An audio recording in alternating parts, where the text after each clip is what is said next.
chain, break every chain, break every chain.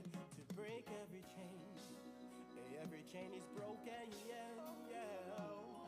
Break every chain, oh yeah. You gave your all for me, now give my all to you. Love your kindness and your mercy. You're my drink when I am thirsty. You gave your all for me, I'll give my all to you. I love your kindness and your mercy. You're my drink when I am thirsty, yeah. I know my head's underwater, but I'm breathing fine. Some say I'm crazy and I'm out of my mind. There is power in the name of Jesus. There is power in the name of Jesus. There is power in the name of Jesus. To break every chain, break every chain, break every chain. To break every chain, break every chain, break every chain. So there's an army rising now. Rising, rising. There's an army rising now. Rising, rising. There's an army rising now. Rising, rising. To break every chain, break every chain, break every chain. To break every chain. Every chain is broken, yeah, yeah. Break every chain. I hear the chains falling. I hear some chains falling. Everybody come on, say, I hear some chains. I hear the chains falling. Everybody say, I hear the chains falling. I hear the chains falling. I hear the chains falling. Whoa, whoa.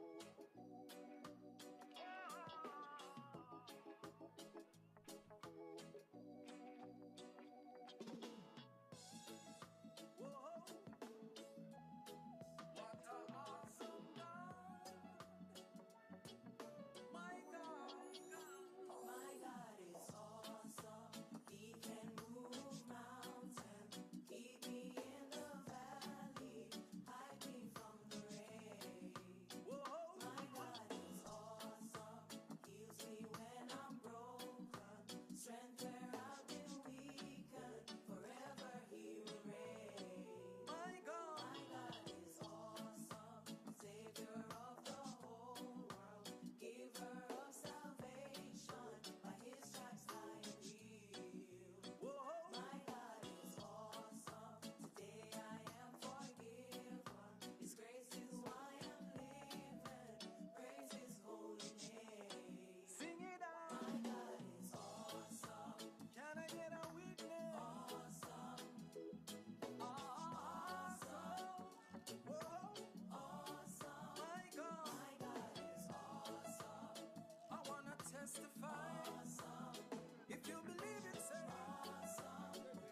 Come on. Awesome. I'll tell you what. The heavens declare his glory, and the firmament show that his work is handy. Yo, the birds and the bees and the land and the trees are enough to show his natural beauty. Don't be deceived by them vain tradition. This world not exist through no evolution. Everything was created by the Almighty One. If you think I go reach Genesis 1. My God is awesome. Can I get a witness? Awesome. Awesome. My God. Awesome. Oh yes, he is. Awesome. If you believe it, say awesome. Whoa. Awesome. Come on. Awesome. Can I testify? He's mighty. Me no worry when the enemy fight.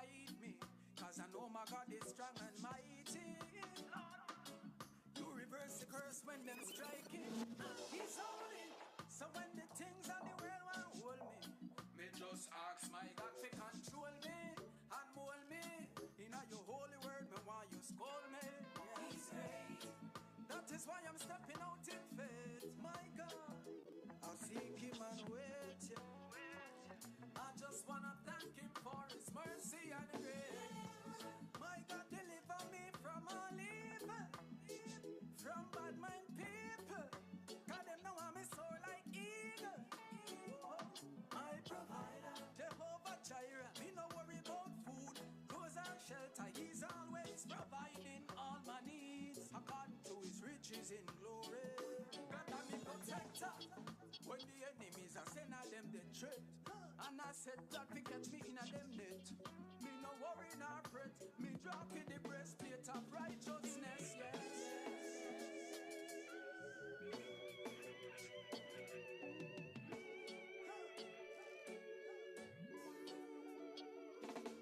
He's mighty. He's mighty. He's mighty. He's holy. He's holy. He's holy. Awesome. Whoa. Awesome. He's great. He's great. He's great.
blessed good afternoon to one and all. Man, it's my absolute pleasure to see each and every one of you here today.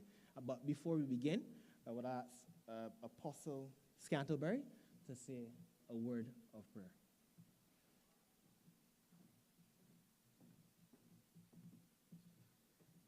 Let's bow our heads. Father, we thank you. We give you praise. We give you glory for your goodness, for your power, and for your faithfulness. We thank you for your Holy Spirit, the Spirit of wisdom and the Spirit of grace, the Spirit of power, the Spirit that brings unity among men. And so this evening, Father, as we come together in this auditorium, and as the Democratic Labor Party assembles to plan and to strategize, we thank you, Father, for wisdom and understanding. Your word reminds us to seek wisdom, to get wisdom, but in all of our getting, get understanding. And so today we thank you for understanding. We thank you for clarity of thought. We thank you for ideas and ideals that will align with your plan and your purpose for this nation. We pray for strength. We pray for power. We pray for grace. We pray for anointing. We pray for your mighty presence to be with the leaders, the leadership of this party, and those who have come this evening to join in support, to come together in unity and unison, to say to this nation that the time of change has come. And so, Father, we lift every individual. We lift these proceedings to you today. We ask that everything will be done in decency and order, that everything will be done to the honor and to the glory of your name. But most importantly, Father, it will be done because of the plan and the great purpose you have for this island of Barbados. So we release your blessing, we release your favor, we release your power, we release your wisdom, and we release your goodness upon every person that is here this evening. We thank you that every demonic force and every satanic power is broken and completely destroyed, and there will be no interference and no interruption of what we have gathered here to do today. And so, Father, we thank you and we give you praise in Jesus' mighty name. Amen and amen.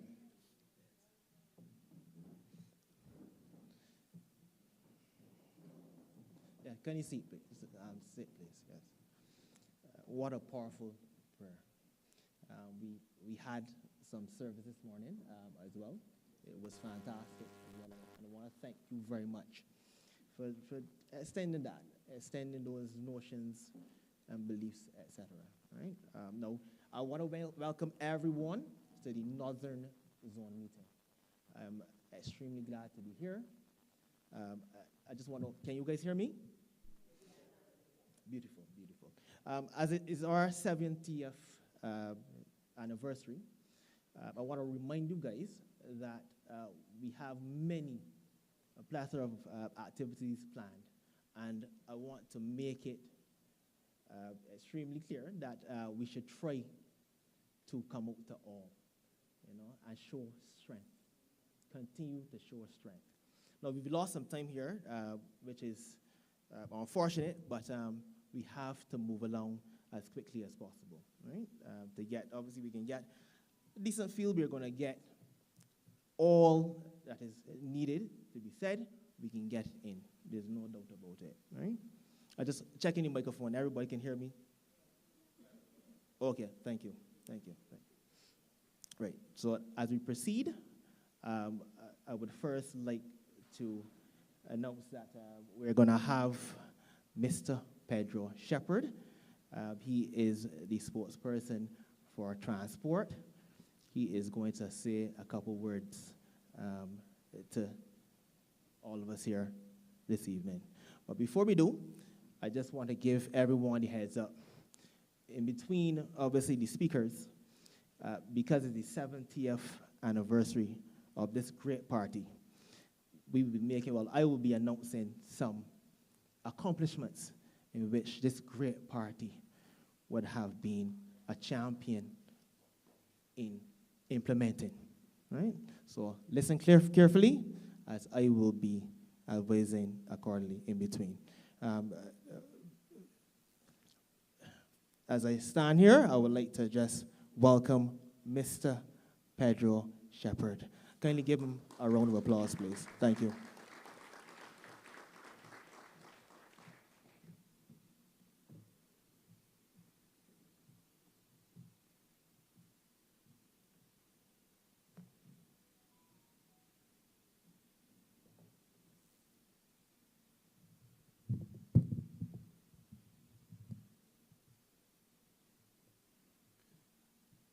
Master of Ceremonies, members of the Executive and General Councils of the Democratic Labour Party, supporters and sympathizers, members of the 30 branches of the Democratic Labour Party, particularly those of you from St. Lucie, St. Peter, St. Andrew, St. James North, and St. James Central, comrades, ladies and gentlemen, good evening. I have been asked to say a few words to open the debate this evening, and it is really my pleasure to address this zonal meeting at the Alexandra Secondary School as your General Secretary and spokesperson on Transport and Works. Let me therefore begin by reminding you that the Democratic Labour Party is celebrating 70 years today. 70 years in 70 days. This party has a rich history and a story to tell. Whatever the story, be in the areas of housing, education, health, agriculture, foreign policy, social security and social services, labor, tourism, transport, climate change, or renewable energy, the story is one of positive upliftment of the people of Barbados. Our record has been a proud and stellar one between 1961 and 1976. Between 1986 and 1994, despite our challenges, and many of us can relate to that more recent period of 2008 to 2018, where we revolutionized housing, transformed education, and resuscitated and improved the delivery of healthcare, to name a few. It was the Democratic Labour Party who built the Best Dos Santos Lab. It was the Democratic Labour Party who built the Lloyd Erskine Sandiford Center. It was the Democratic Labour Party who started the Wyndham Grand Sam Lars Castle. It was indeed the Democratic Labour Party that launched the renewable energy sector in Barbados. And it was indeed the Democratic Labour Party that started the water augmentation program in St. Philip.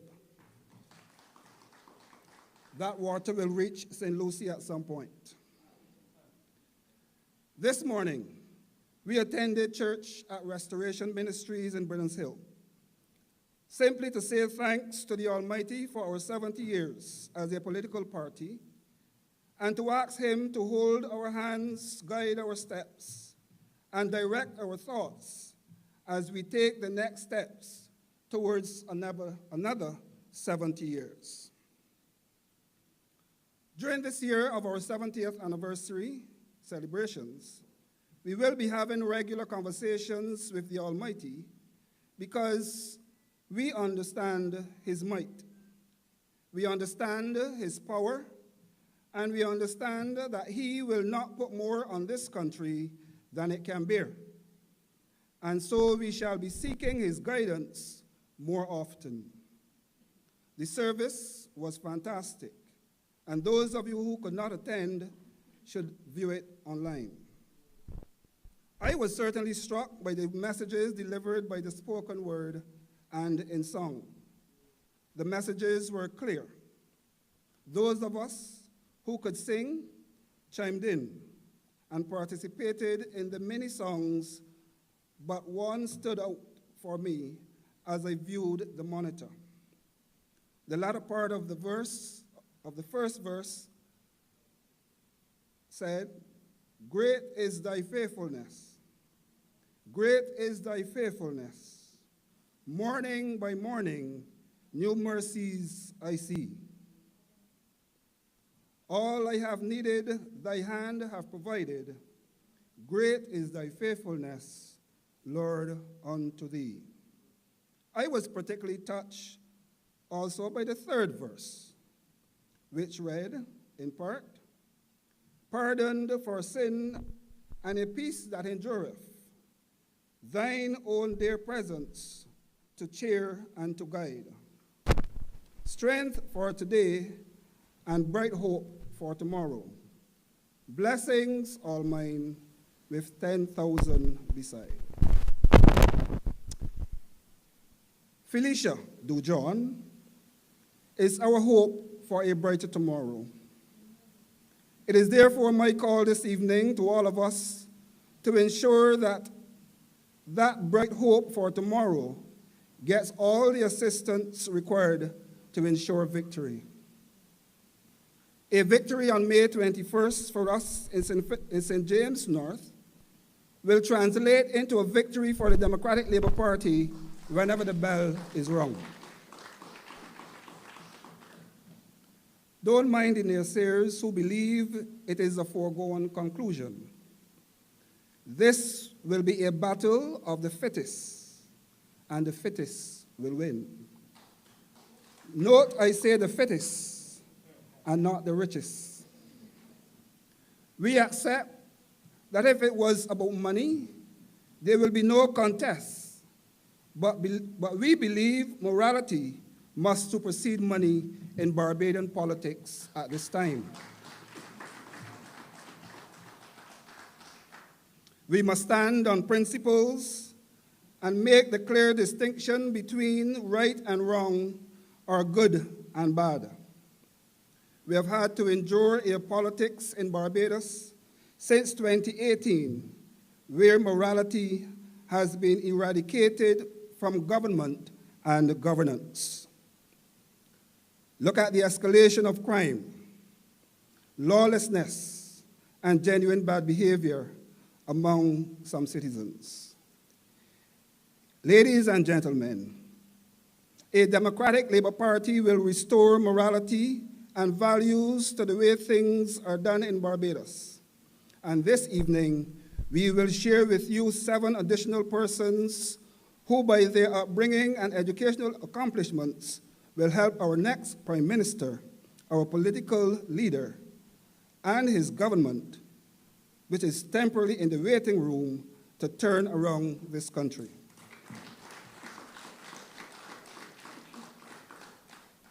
Our next Prime Minister, Comrade Ralph Thorne, will restore this country to what it was under the Right Excellent Errol Walton Barrow. What he created between 1961 and 1976, and that which his successors, Sir Lloyd Erskine Sandiford, David Thompson, and Frundle Stewart, pursued thereafter. Earlier this week, the country breathed a sigh of relief when the Member of Parliament for this constituency signaled his intention to resign from being the Member of Parliament effective 10 o'clock on Friday the 25th of April. He is now voluntarily unemployed. His job was advertised almost immediately by his employer, and we had decided to put in an application for that job. Ironically, 2 weeks ago, we had interviewed 2 prospective candidates for this anticipated vacancy, and the councils of the Democratic Labour Party decided that Ms. Felicia Dujon would be the perfect candidate for the job. Comrades, this evening, therefore, we will have the opportunity to see her perform while on probation in anticipation of full-time employment as the Member of Parliament for the constituency of St. James North. As we canvassed Ashton Hall, the whim and environs yesterday, the story was much the same in those areas of St. Peter, which fall under the constituency of St. James North. Comrades, our work has been cut out, but we must be up to the task of ensuring that Felicia Dujon put this one in the bag for we. Felicia must become the first female and second DLP candidate to represent St. James North. Time is against me, so before I conclude, just let me say a bit about my portfolio. I want to say to you that I am waiting to apply for the job at the Ministry of Public Works and Transport when elections are called. Currently, I am taking careful note of the requirements for the job. Unfortunately, I cannot have as my mentor the current job holder, as she is underperforming as the Minister of Transport and Works. People still can't get buses to get to work. Commuters are still lining up for hours in the bus stands waiting on buses to get home and to work. School children not getting to school early because there are no buses to take them there. Taxi drivers complaining. Public service vehicle owners and employees complaining. Road users complaining. Prospective drivers and persons requiring the services available at the licensing authority have to stand and sit in sweltering sun to get permits, tests, etc. Compounding all this is the terrible state of our major secondary and minor roads in this country. As I am in the north, I will speak to the condition of the roads from 1.25 miles to Speightstown, from St. Lucie Church to the northerly districts of Gemmots, Crab Hill, Archers Bay, and so on. Last month, as I addressed St. Philip North, I was able to speak to the issues in St. Philip. But I also raised the issues then about St. Lucie, and will raise the issues concerning the St. Lucie people again. The issue of St. Lucie residents having to pay 2 bus fares to get to Bridgetown, while other citizens across the country pay 1 bus fare, whether it is from Bayfield in St. Philip to Bridgetown, or Bathsheba in St. Joseph to Bridgetown, they should not be required to do that. This evening, I am saying, therefore, that the Democratic Labour Party's candidate, Alvin Topping, must therefore be elected to the Parliament of Barbados as part of a Democratic Labour Party government to correct the water, roads, and transportation issues afflicting the constituents of St. Lucie. More can be said about my portfolio, but today is not really about me. Ladies and gentlemen, comrades and friends, sympathizers and supporters, I call on all of us this evening to rally around Felicia Dujon in St. James North over the next 3 weeks. She will need every ounce of support and encouragement you can give. Let us wish her well, and all others who will be introduced tonight. The battle is on. Get out in the field and do the work. The country is calling for the Democratic Labour Party. We must, however, show this country that we want the country and that we want to be the government. Let us continue to stay on the highway to victory. Comrade Ralph Thorne started the journey in February 2024 when he crossed the floor. We will continue through every single parish and every constituency to spread the gospel according to the Democratic Labour Party and recapture the imagination of the electorate. May God continue to bless this great party as we reclaim our rightful place as the government of Barbados and restore some morality in our country. I thank you, ladies and gentlemen, for listening. Do enjoy the rest of your evening and continue to serve this great party, the Democratic Labour Party. Thank you.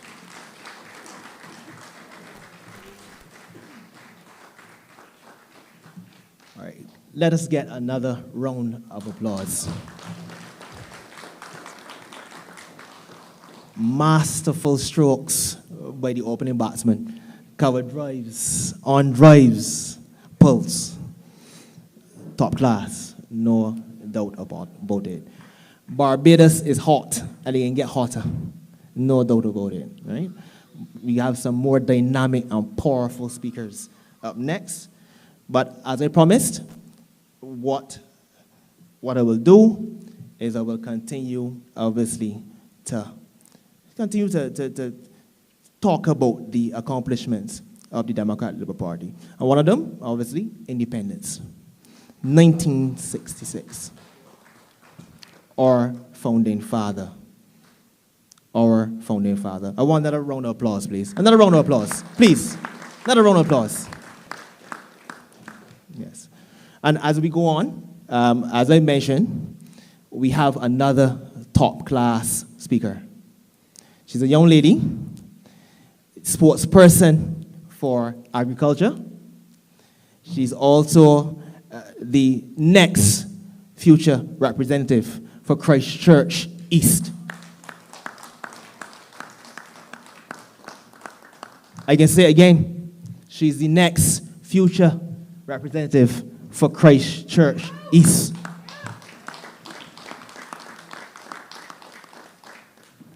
Miss Amoy, Gilding, Bourne.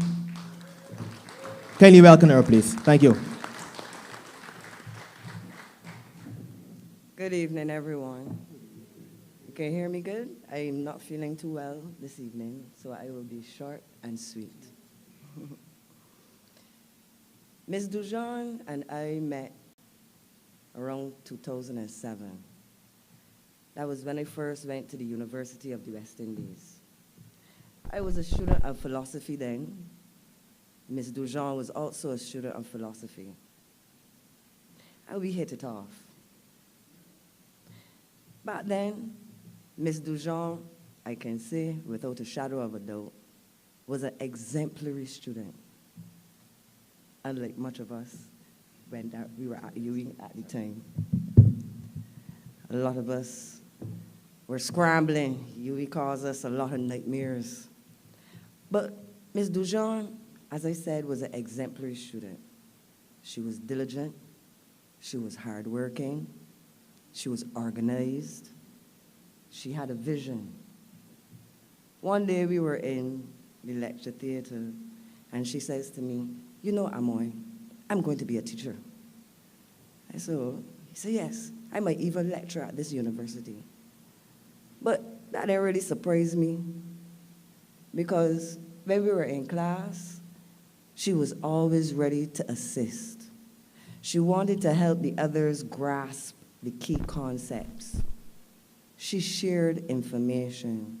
Now, I don't know if any of y'all went UWI or know anybody that went UWI. People don't like to share information. They don't. They squander it. But she was different. She would take time to explain stuff to people. I can say myself, I probably didn't have the tolerance back then. In 2007, I can say I was not much of a people's person. It had taken me some time to develop that. But Ms. Dujon had that in her from the first time I met her. And that was one of the things that inspired me and kind of draw me to her too.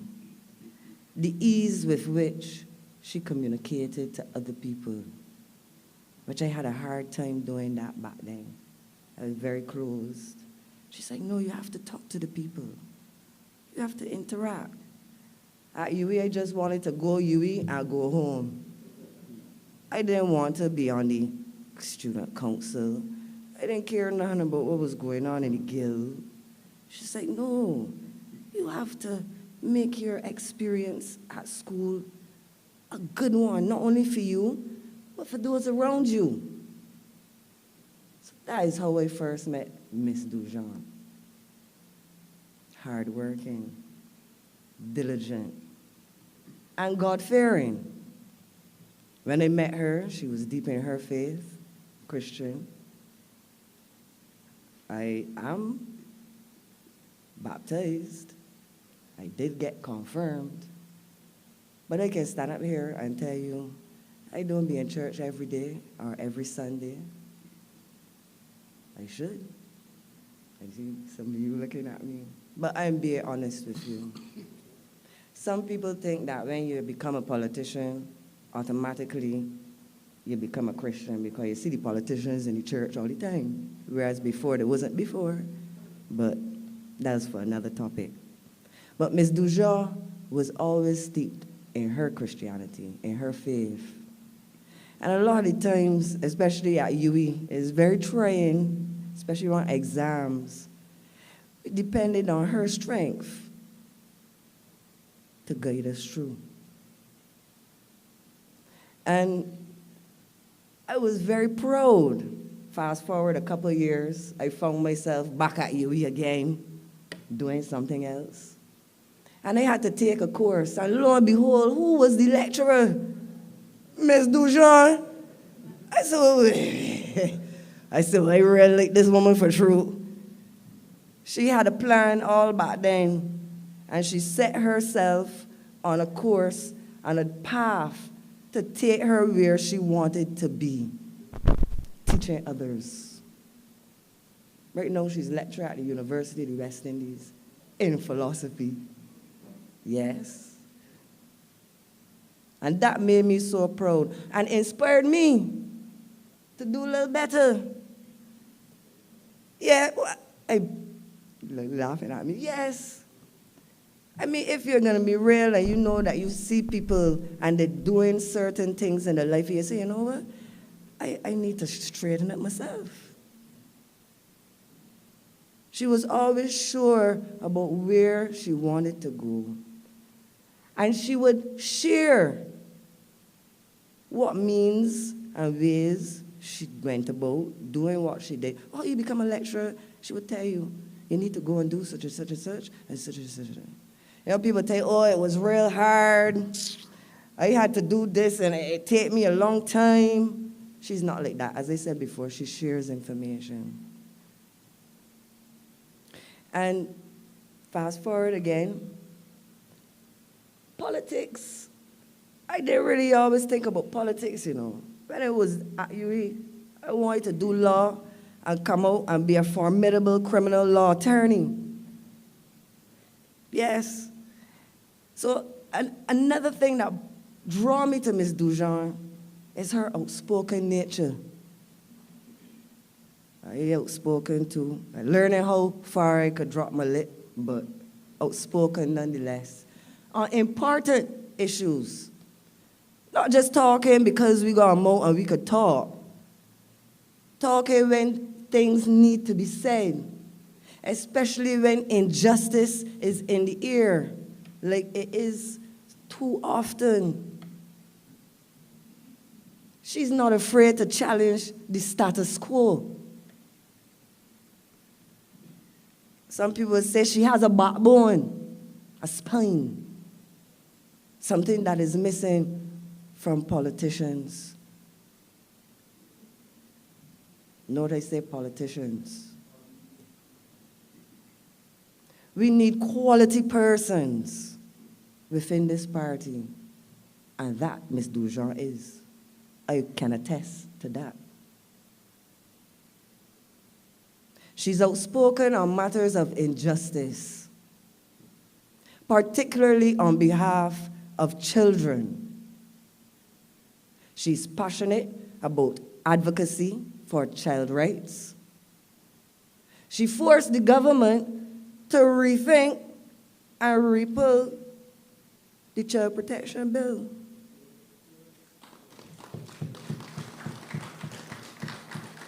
She wasn't frightened to go up against the Red Sea. She parked that. And don't forget, it was Ms. Dujon who made them put back security guards in the people's schools, primary schools.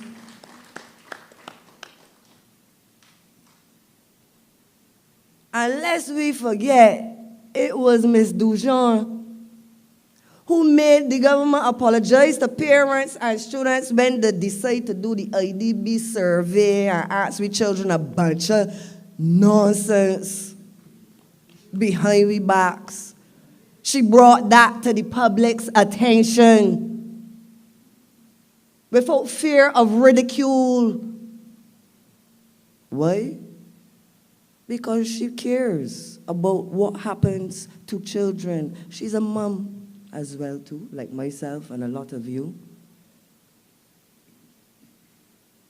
So she advocates on behalf of child rights, on human rights in general, but particularly with respect to children and those who cannot speak for themselves. The disabled, we can add to that list as well too.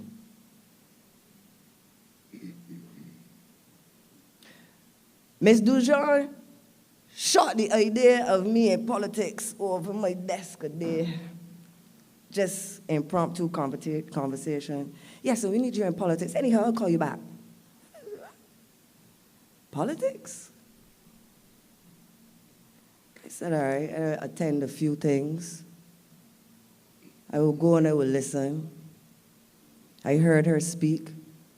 Without a shadow of a doubt, I know she's not getting into anything that she's not serious about. She is not involving herself in anything that she is not 100% committed to. She's not here for glitz and glamour.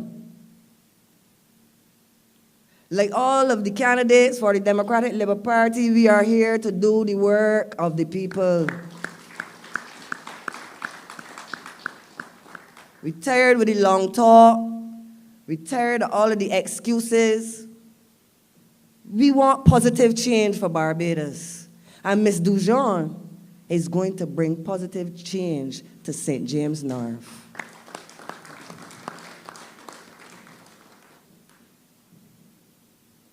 I went into the district yesterday with Ms. Dujon and a couple of our comrades. And I was pleased to see the response from the public. Now, anybody that know, once upon a time, people didn't want to hear anything about the DLP. I mean, complete. They ain't talking to you. They ain't looking in your direction. Get off your step. They ain't want to hear you. Now, that may be for a myriad of reasons, which I will not go through because I wasn't there then. And that's the past. And we're dealing with the future. Right? But yesterday, people were interested. They wanted to know what we had. They wanted to hear Ms. Dujon. Some of them want to hear the little twang. Yes, she's St. Lucian, but she is as much Bajan as any of us in here.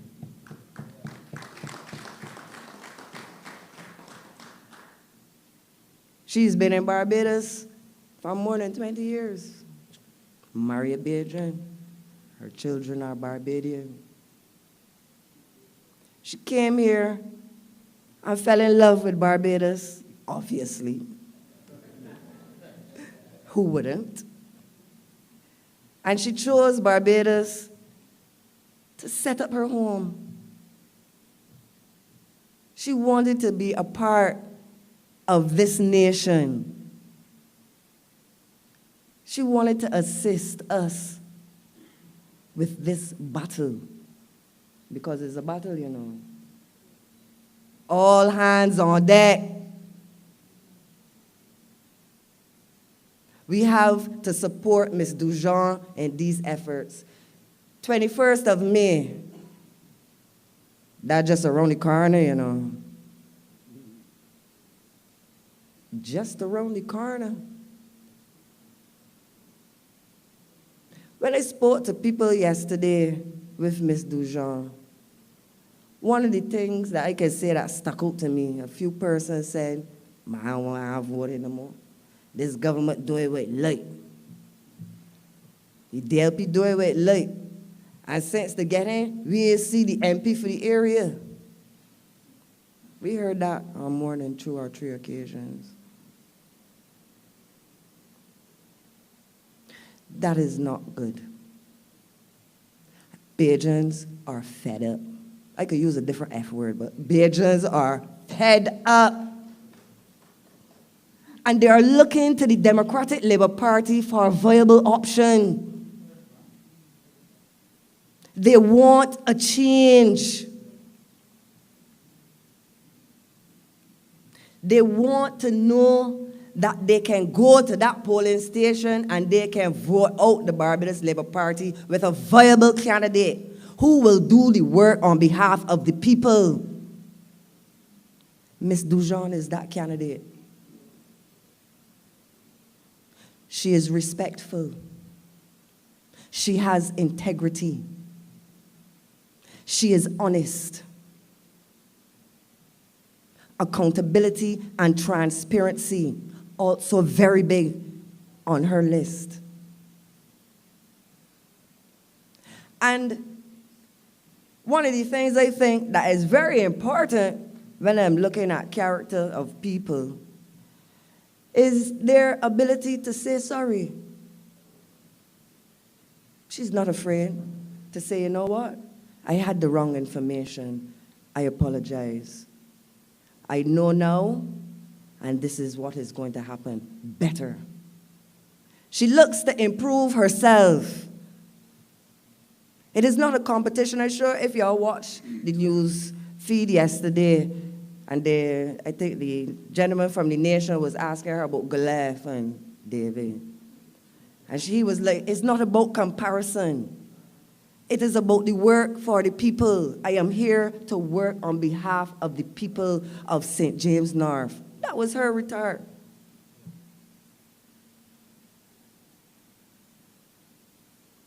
I have faith in Miss Felicia Dujon. I have faith that she will come and she will do the work and she will get the job done and get it done well. I'm better than those that came before her.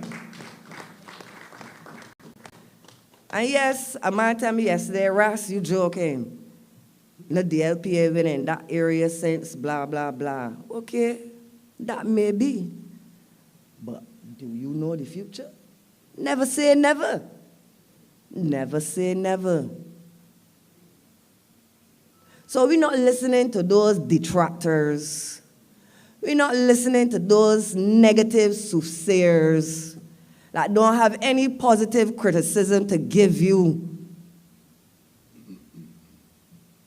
Ms. Dujon interacted with several people yesterday who were parents, multiple children, who need employment. We interacted with other persons in the St. James North District. I think we were in the WIM. Some persons complained about the roads. Now, I won't go into too much of that. I'll let her give you all that. But it was fascinating to see her interact and work with the people. Genuine conversations. And it was interesting to hear the questions. So many people had questions and question and question and question and question. When they're ready, so what's the plan? So Bajans want a change. And some of them frightened to say so in public. But you know the vote is a private thing. So we went in St. James North yesterday to say, oh, well, let me see what we could scrape up. No. We went to every house. BLP, DLP, MLP, NLP, we coming to you. Ms. Dujon wants to hear your concerns. She wants to know what concerns you have so that she can help deal with those concerns. Not just to come and ask you, well, what is you want?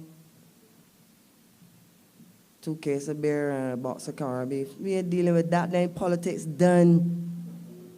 That type of politics is over. The day hide and seek politics is done. When you put an MP in power and then you can't see the. You gotta go outside on the pole and look at the picture, not the sticker. It is embarrassing to hear people talking. I didn't really consider myself a politician because when you talk politician, people is talk nasty about politicians. I like to say as an advocate. But a friend of mine allowed me to know, Miss Gilding, Bourne, you are indeed a politician. But Miss Dujon is a politician, like myself, cut from a different cloth. The candidates here, we are politicians, cut from a different cloth. This is a new era of politics. And we will usher the Democratic Labour Party into a new era.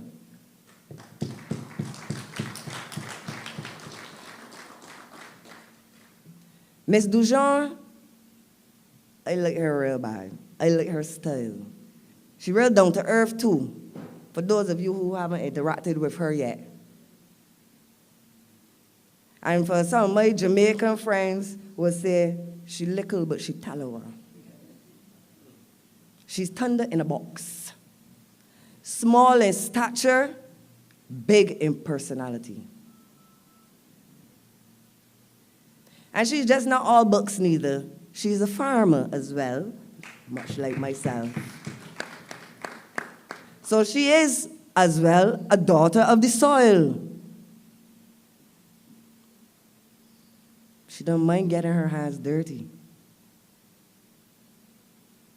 And you know, being a farmer is not easy. That takes dedication, consistency, passion about what you're doing, and the ability to energize others. She got me here,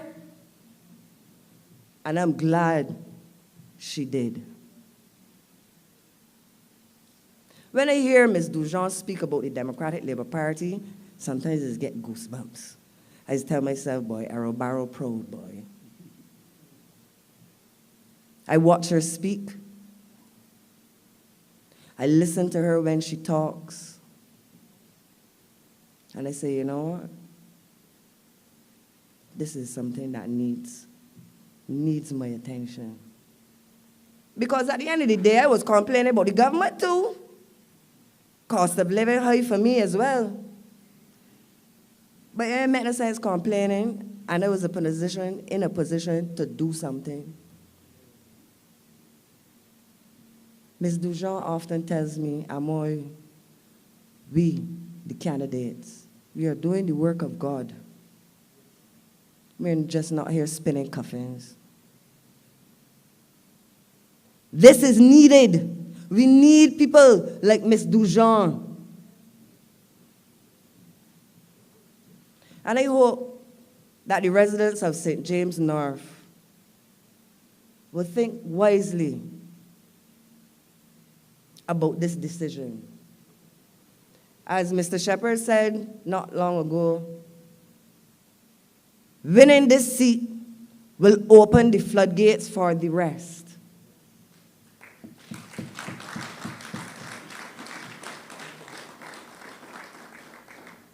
And rest assured, we are coming. We are coming. One by one by one, our names will be called to Parliament.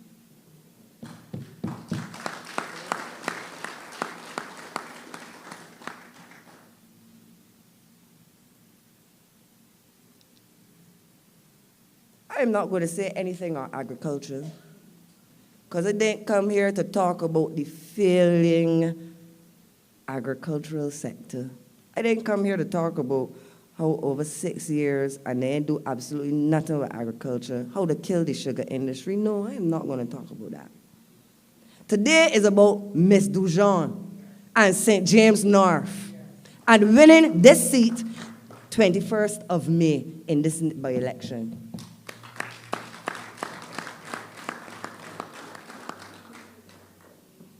Ladies and gentlemen, it was indeed a pleasure being here with you tonight.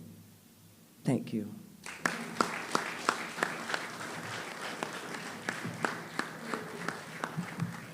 All right, we loose now, peoples. We must clap for that, for sure.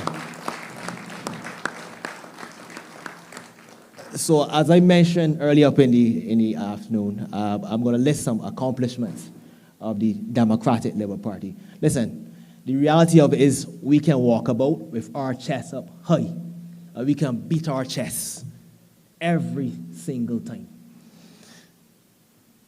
First one, the introduction of free secondary education in 1962. The opening of a campus of the University of the West Indies in 1963. Passed the Tenantries Act in 1965, which protected tenants from being ejected from their buildings by landlords. Took the country into independence in 1966. I want a double clap for that. Big one. Yeah, and an extra little something there, a little whistle as well. Establishment of the National Insurance Scheme in 1967. Passed the Sugar Workers the Minimum Wage and Employment Guarantee Act in 1968. Yeah, you can clap for that. You can clap for that too. Passed the Severance Payment Act in 1971. Established the National Housing Corporation in 1973. Moved the Barbadian economy from sugar-based agriculture to more balanced economy with the development of tourism and manufacturing industries from the years of 1961 to 1976. Passed the Employment of Women Act in 1976. And I would challenge the current government to list and name at least 5 of those severe, well, really, really significant accomplishments. So we can clap for the Democratic Labour Party.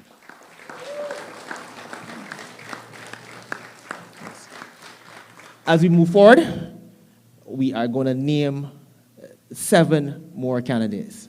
7 more serious, very, very, very serious candidates. No doubt about it, right? They're going to do Barbados proud, and I am looking forward to watching them work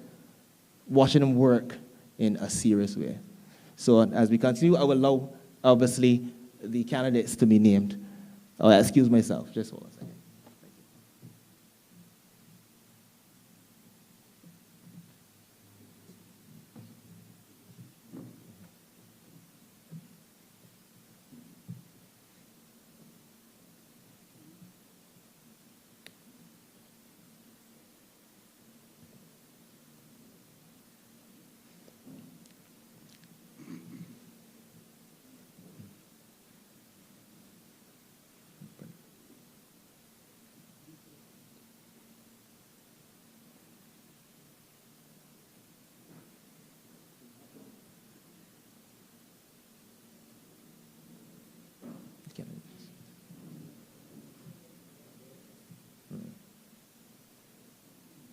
All right, we seem to be having some technical difficulties, but we're having it rectified shortly.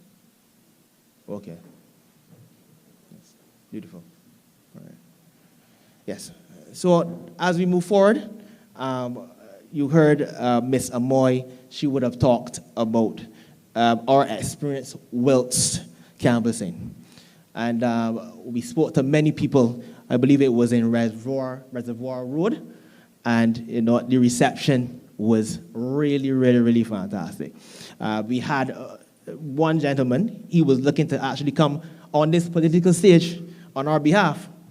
The residents actually felt extremely tired. Their tired is currently extremely tired, right? So we must take this opportunity peoples. We must take this opportunity as we speak to get in there. We must stick together, continue to stick together.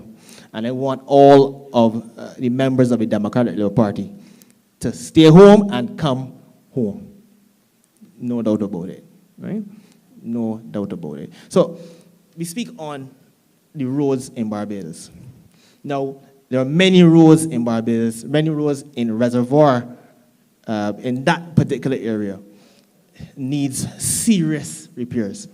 It floods, and many residents, many residents, they would have complained about the roads, they would have complained about the flora, which is enough bush all around the area.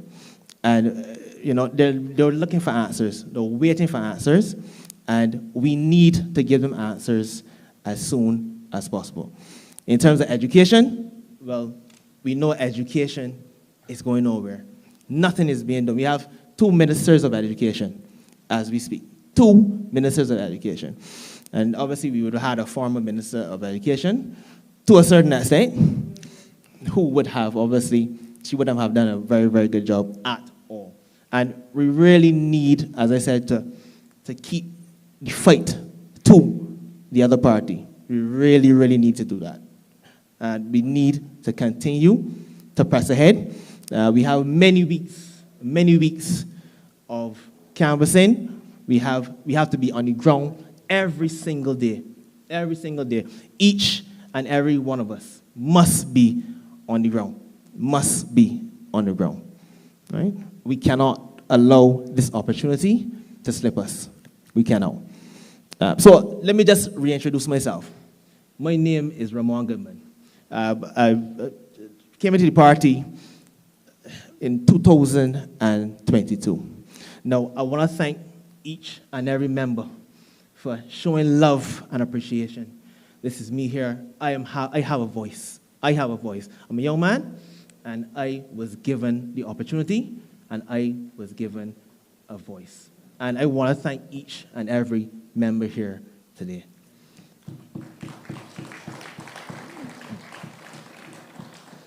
Now, believe it or not, this is my alma mater. Right? I would have gotten here a little early, and I would have walked along the grounds. Many memories. I played cricket out there on that cricket field. I learned discipline, and I learned the ability to stick in there and get the job done. Right? And I'm thankful to this school as I stand up here. And it's so ironic that I'm here now talking to you in a different capacity. And I have never, ever been actually on this stage to talk. So that is the irony of it. That is the irony of it. But I want to thank each and every one of you, obviously, to show really love and support that you guys continue to give.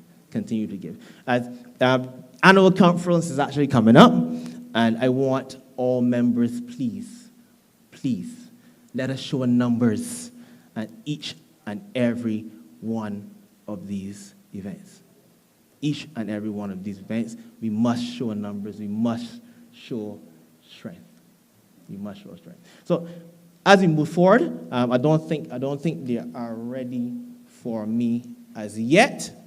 So what I'll do, I'll just ask the other speaker. Now, this gentleman, he is the president of the Democratic Labour Party. He is the spokesperson for health and wellness. He is candidate. He is everything. Mr. Senator Andre Worrell. Let us welcome him to the stage right now. As we speak.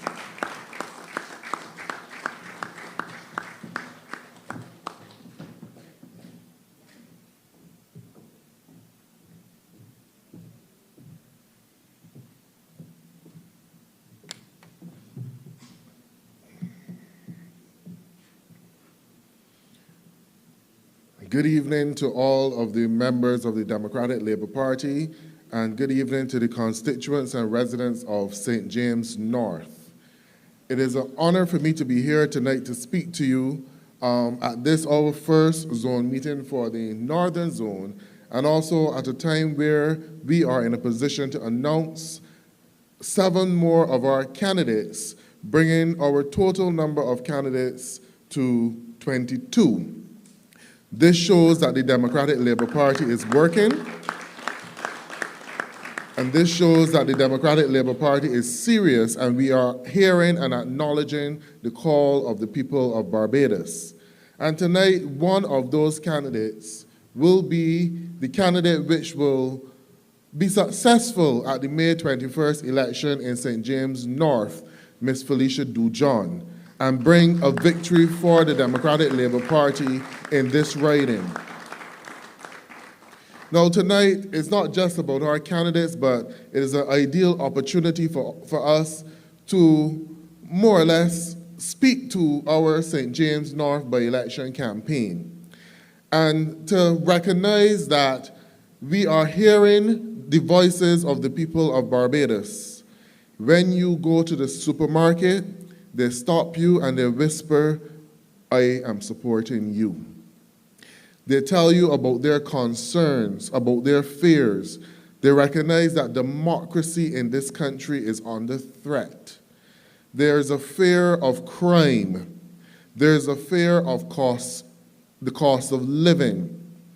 And the people of Barbados are looking to the Democratic Labour Party to fix and address these things whenever the general election is called, so that we will be the next government in Barbados to remove the tyranny and the dictatorship from off of the face of Barbados and deal with the pressing issues affecting each and every single Barbadian.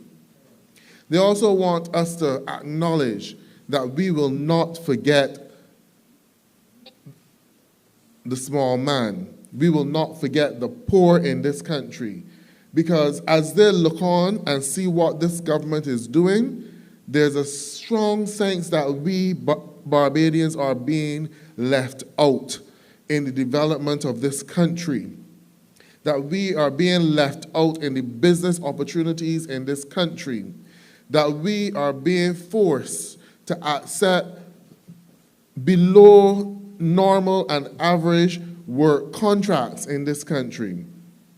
And those are the things that challenge a number of people in Barbados, that the government seem to have sold them out, and they are looking for a Democratic Labour Party to come and rescue them from this tyrant, come and rescue them from what they're calling lineage in terms of politics, or blood ties politics, pedigree.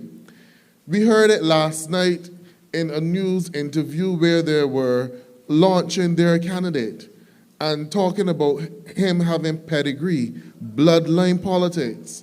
And you remember that we heard that before in the St. George North by-election campaign.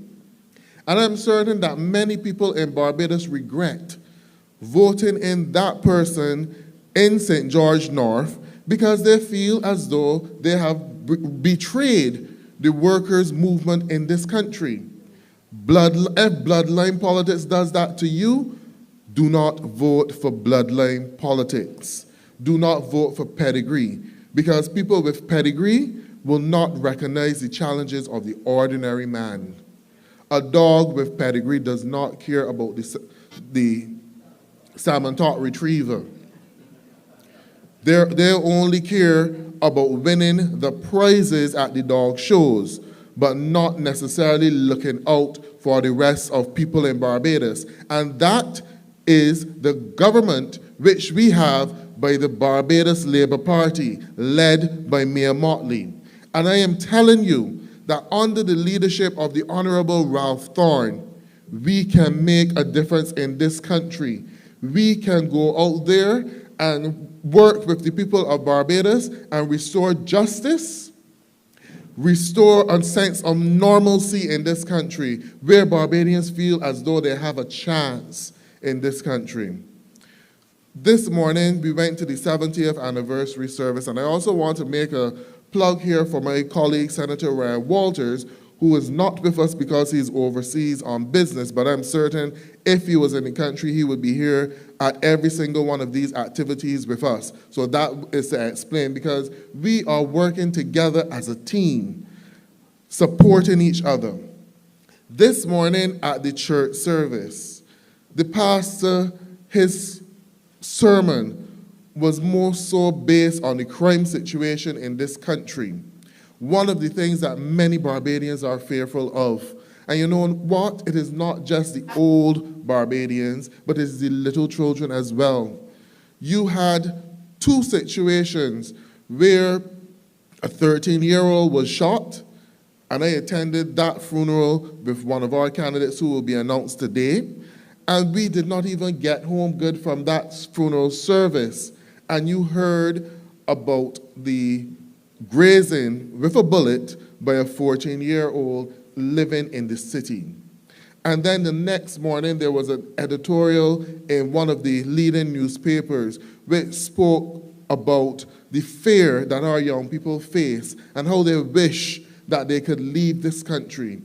That is not the Barbados that Errol Barrow worked so hard for. That is not the Barbados that Errol Barrow sought to give us independence, free education. That is not the Barbados that we should be having today, where our children, who are supposed to be our productive citizens, are fearful of living in this country, see no hope, no future, and want to leave these shores. We can do better as a country. Do you believe that through the leadership of the Democratic Labour Party and the Honourable Ralph Thorne, that we can do better as a country? Yeah. And that is the message that I want to put out here to you tonight. This by-election, as mentioned by Comrade Pedro Shepherd, our General Secretary, is a litmus test in this country. It's a referendum on the leadership of Mia Amor Motley as the Prime Minister of this country and all of the failings of her government. She has not been able to address cost of living. We are still suffering. You had a budget and nothing was offered in the budget that would ease what we pay in the supermarkets on a monthly basis. Furthermore, they increased the NIS contributions through the resilience levy by 0.25%.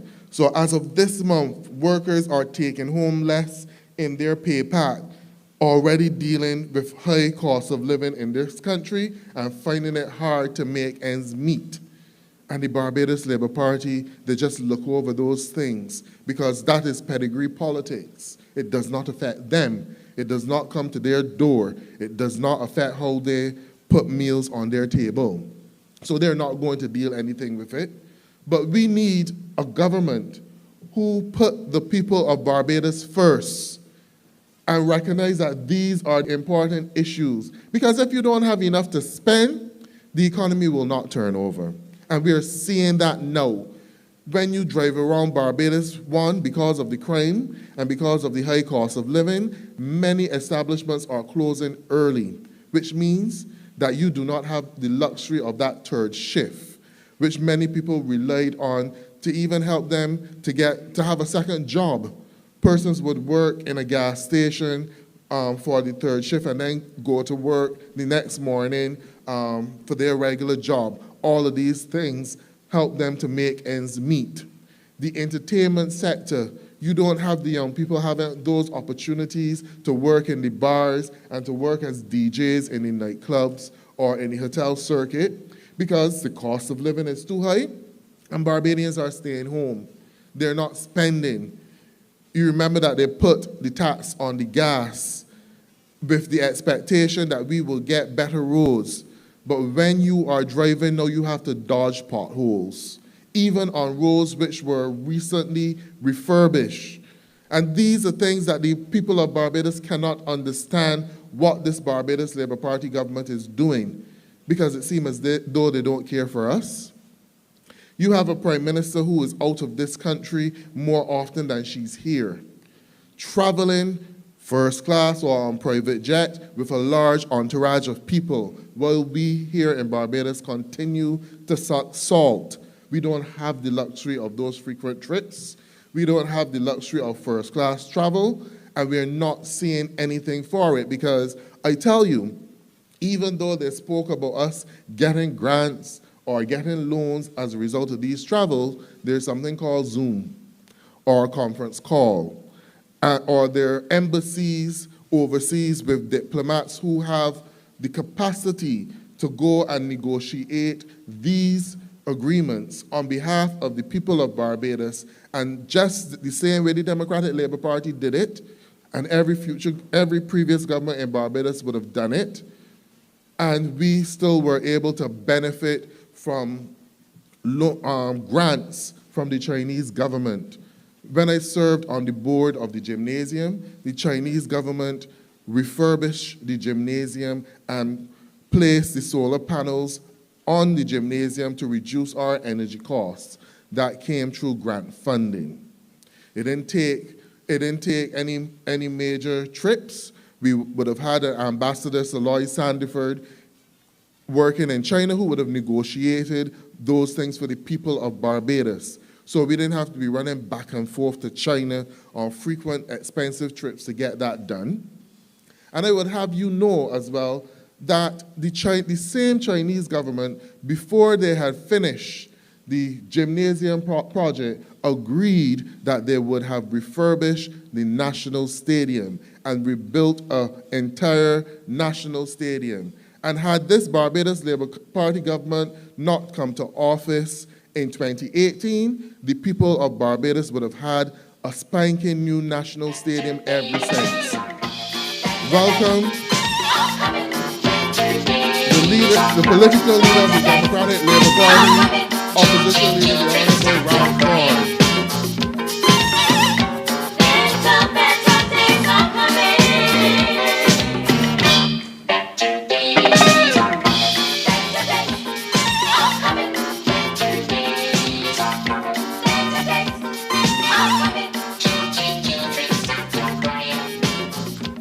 Come on, a rousing round of applause for our political leader, the Honorable Ralph Thorne.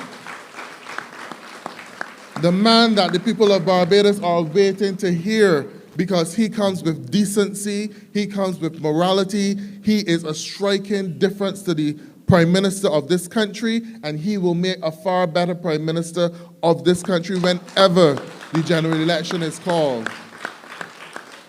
We hear the calls of the people of Barbados. They're whispering to us. They're telling us that they want to see the Democratic Labour Party in government because of the work of Ralph Thorne.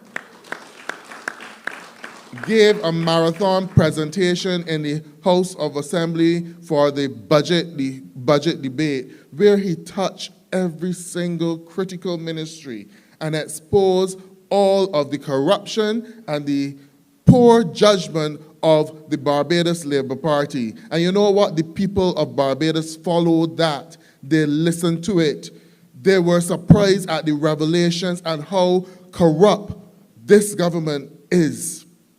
A government that came in on transparency, and to this day, we do not know what they're doing. You have projects that they're into, like the Whole Town Civic Center, and you hear about it at the last minute. And they give you the impression, as much as the people of Barbados protest and cry out about it, they tell you it is a done deal. Nothing can be done about it. And a couple weeks before that, you had the senior minister, William Dugard, giving you the impression that it was not a done deal and something could be done about it, and then came back a couple days after to read a ministerial statement in the House of Assembly to tell the people of Barbados, as much as you complain, you better lump it. You can take it and you can lump it, but the Barbados Labour Party will not be changing their course of action on that matter. The same thing with the land at Gemmett's Lane. And we wonder how much further they had intended to carry that, because I remember 2 years ago, they were forcing Savvy on the Bay to close down. So I wonder if that was really the beachfront property which was identified for the Afrexim Bank. But I am glad that the owners of Savvy on the Bay, they challenged it, because truth is, that is one of the only serious projects in Barbados which have given a number of small businessmen an opportunity. And it is frequented not only by visitors, but by locals as well. And you need to see more projects like that building up in Barbados. Why is it that this government cannot embrace Barbadian businessmen and give them an opportunity to establish their businesses? Why is it that they must always go for foreign dollars or someone from overseas who has no connection to the cultural norms of the people of Barbados, and who will very well do things in the operation of their business that will offend the people of Barbados? And that is the thing that has Barbadians scared. That is the thing that has Barbadians believing that we are now fourth and second-class citizens in our country, because you're seeing a lot of foreign owners coming in, establishing businesses, especially on the beachfront, and many Barbadians have an interest in the beachfront property. We love to go to the sea. We love to be able to walk freely onto the beaches and enjoy our bank holidays. I'm so certain that tomorrow many Barbadians will flock to the beaches and to the parks. But those things are under threat now, because you're seeing every single piece of beachfront property, every window to the sea being taken up by a foreign investor, and this government does not recognize, you know what, let us put some brakes on this and protect some of our prime real estate for the people of Barbados so that they can enjoy it as they have traditionally come along enjoying these properties. But Ralph Thorne, that will be his focus. His focus will be on the people of Barbados. And Felicia Dujon has shown that that is her focus as well. There is not a more aggressive and effective spokesperson in the Democratic Labour Party than Ms. Felicia Dujon. She does not wait. As long as there is an issue, especially an issue affecting the children and the people of Barbados, as the spokesperson on education, she champions the cause and she represents our children. So much so that you can tell that the candidate now running against her for the Barbados Labour Party is fearful of her. Otherwise, he would not have made the misstep that he did on Wednesday by trying to accuse her of being a part of the strike action which was called by a union in Barbados, the Barbados Union of Teachers. The sickout that was called by the Barbados Union of Teachers over 2 days because they want their term leave restored. Now, all of the talk and all of the credit that they try to give that young man, you see, he could not help but to display his level of arrogance and also his level of ignorance as well. I would use that because you are in negotiations with a union. You didn't sit down with Felicia Dujon at the table. Felicia Dujon had nothing to do with it.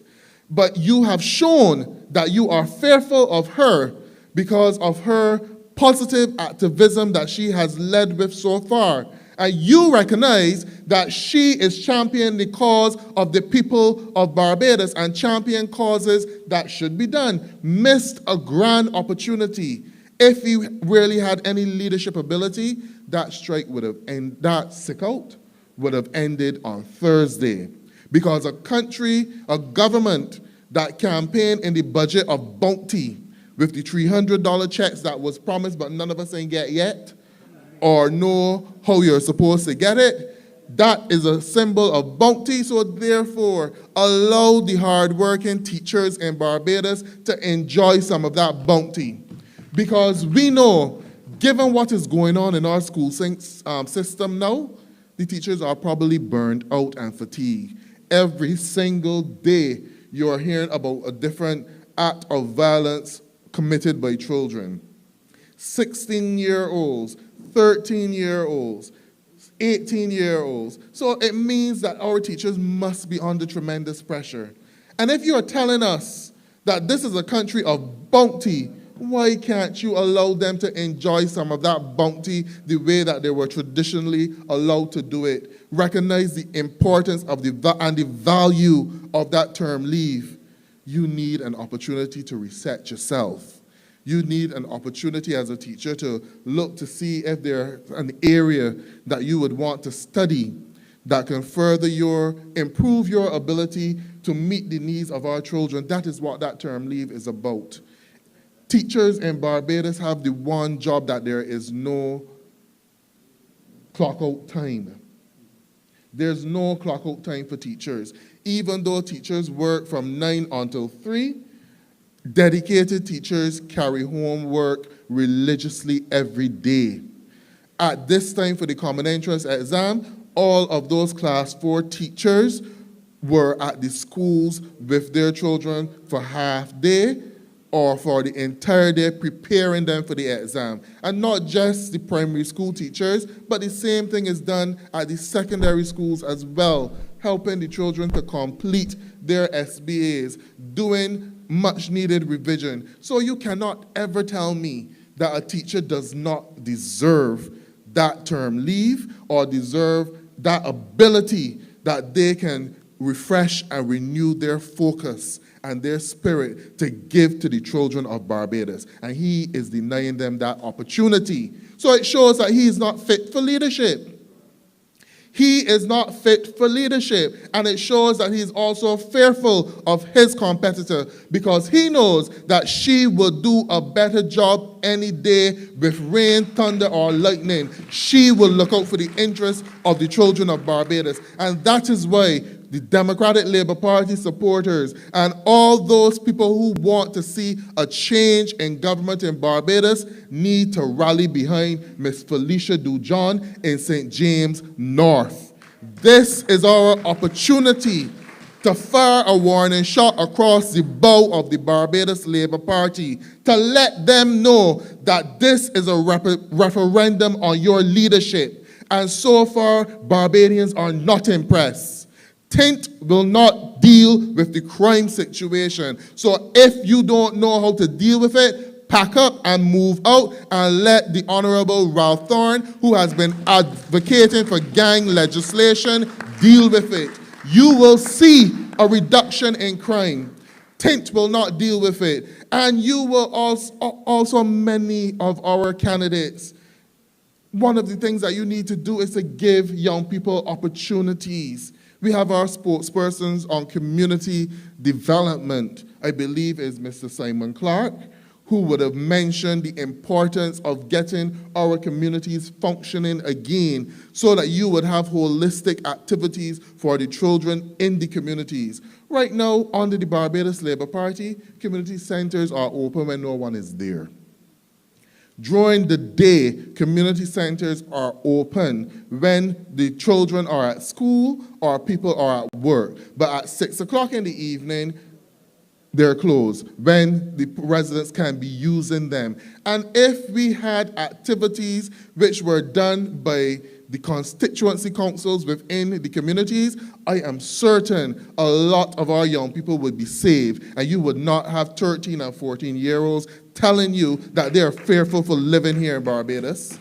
Our constituency council organized training programs. They sponsored football clubs. They sponsored cricket. They sponsored homework programs. Are these not things that the people of Barbados can benefit from today? They sponsored Ready for the World programs where they taught our young people how to dress, how to present themselves for an interview, the types of jobs which were available to them, teaching them about interview skills. All of those things were done by the constituency councils, and that horrendous government in 2018 slashed all of these things, and then we slowly witnessed the decay in Barbados. The decay in Barbados where you cannot get our young people to come out of their homes to involve themselves in activities because they are in fear. The escalation in crime. We have an election campaign which we can win.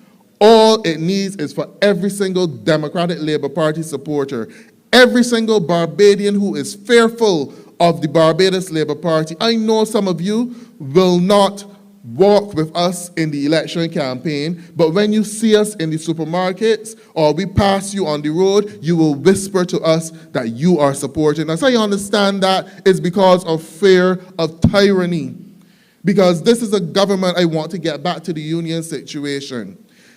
You have a pedigree politician who is also the general secretary of the largest union in Barbados. And would you believe today the workers in Barbados are no better off? You have a number of places which were closed down, or the employees were terminated and offered new contracts which are not of the same quality and value of the contracts that they had before. One classic example is CBC. They went with a political knife, a political machete, and they cut from CBC anybody who mentioned the name Douglas Leopold Phillips. And they kept the ones who they know would bend over backward to spread the propaganda of the Barbados Labour Party. And a number of good journalists and staff left. But you know what?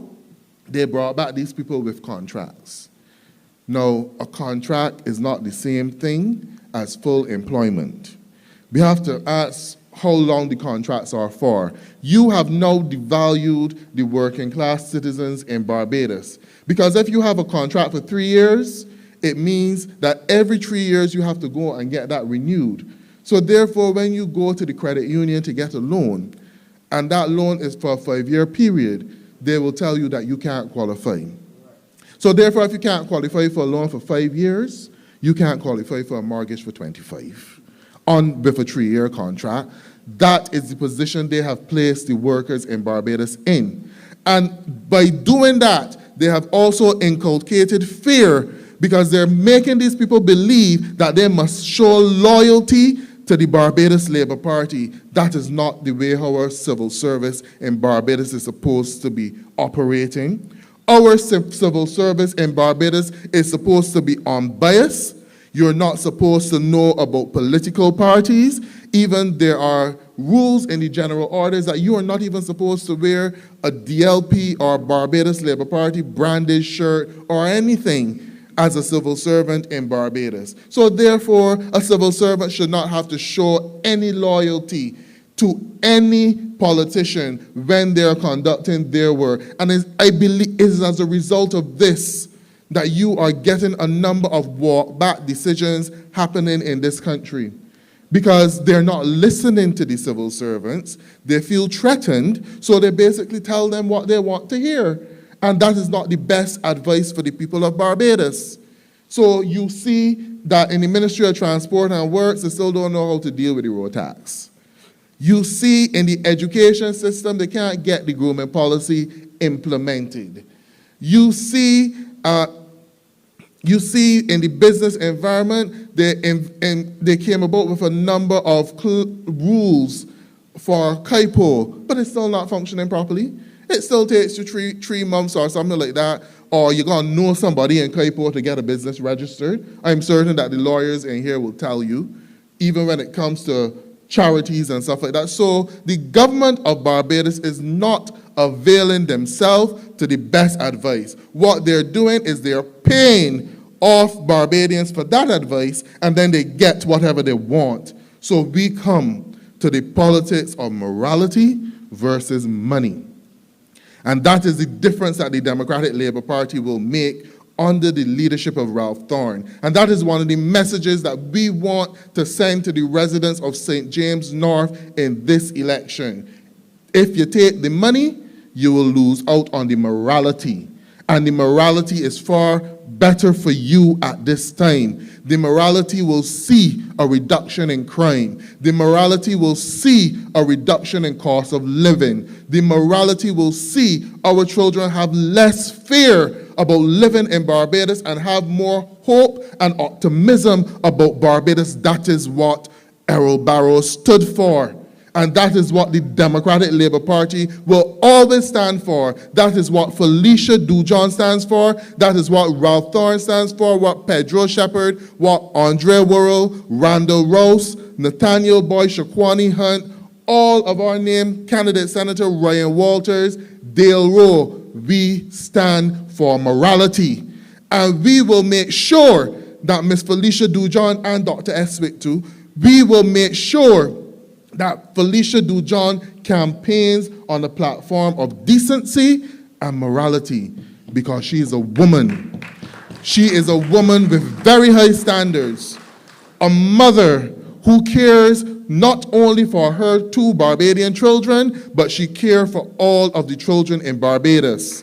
And she wants to make sure that they all have an equal opportunity to thrive and to survive in this country. And that is why the people of St. James North, you can rest assured that when you vote for Felicia Dujon, she will be there to represent you. She is a listener.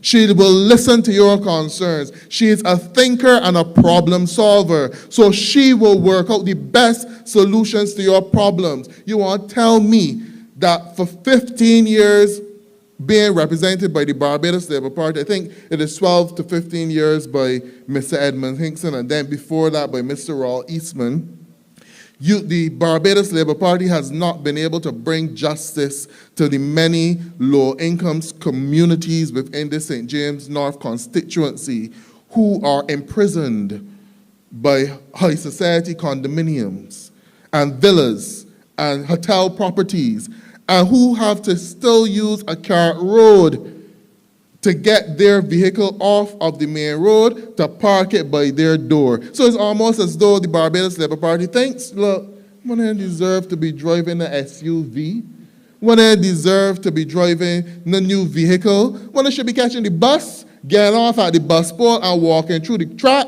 whether it is a bright sunny day or a dark night and rain falling with mud, to get to your houses. You imagine how many people in this constituency have to walk with 2 pairs of shoes, one for the muddy road and then one to get to Paton when you get on the flat road and to go to work. These are the things that Felicia Dujon will not live with and will not find acceptable. And after all of these years with this constituency being under the Barbados Labour Party, if they cared about the people of Barbados, it would have been fixed. But they bend over backwards for the villa owners. They bend over backwards for the hotel owners, so to make sure that their rights are not infringed by the lower income communities around them. Pretty soon, with the way how this country is going under the Barbados Labour Party, you might very well hear that some of them have to move, that the land will be compulsory acquired by this government. The same way that they compulsory acquired the land for the liquidation center, a business that was operating in this country, meeting the needs of the lower income persons in Barbados.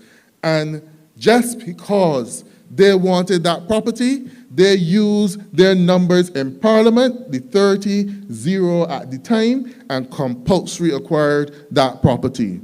We need to have democracy in this country.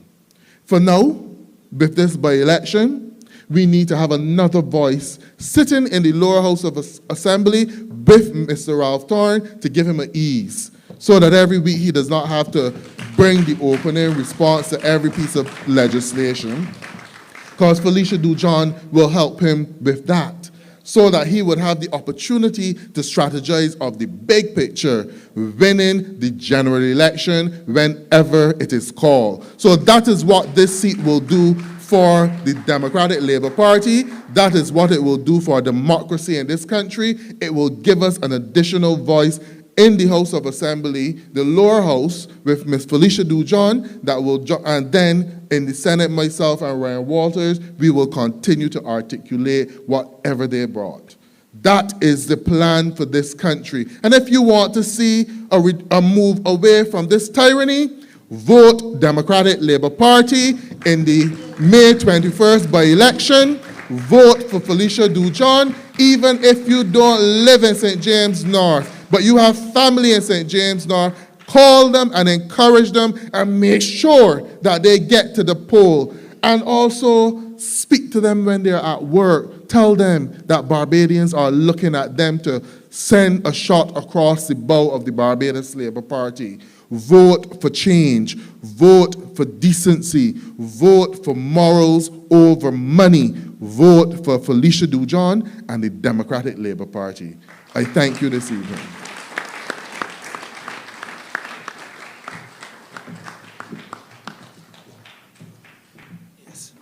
So initially we had some technical difficulties where the announcements of the new candidates were concerned. But we have gotten that sorted out, I would assume. Yes? Yes, we have gotten it sorted out. So as we move forward, Jason Adrian say Phillips. hi to the new candidates of the Democratic Labour Party. Jason Adrian Phillips, born on October 8, 1975 in Spikestown, St. Peter, is a dedicated educator, legal professional, and community leader committed to the advancement of his constituency and Barbados.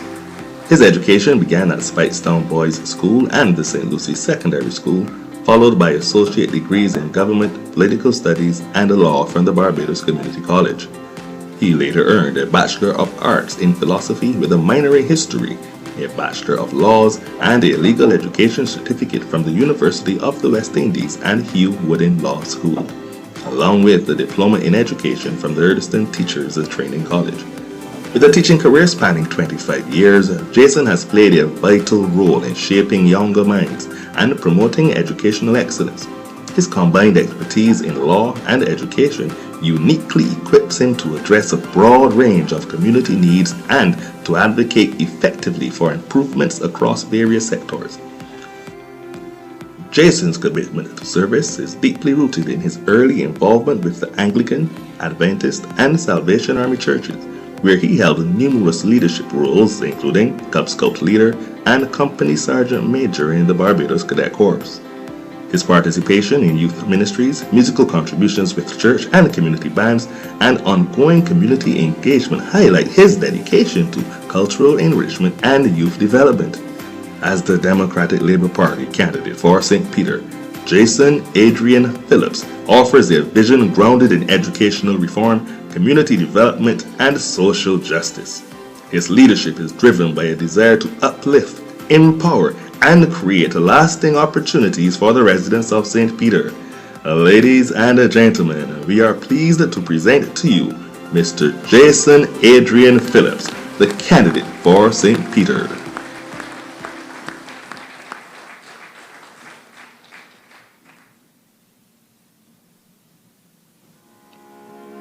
Paul Gibson is a pharmacist, entrepreneur, and community leader with more than 30 years of management experience in the Caribbean healthcare, personal care, and security sectors. A graduate of the University of Technology, Jamaica, and the Barbados Community College, he rose through senior roles at Glasgow Wellcome and SmithKline Beecham, where he managed multi-million-dollar anti-infective, vaccine, and antiviral portfolios, to become Chief Operations Officer at Lasco Barbados and General Manager of the Consumer and Pharmaceutical Divisions at T. Geddes Grant Distribution Limited. Today, as CEO of All Health Inc., Paul draws on his experience in budgeting, forecasting, product launches, and strategic planning to build stronger organizations and healthier communities.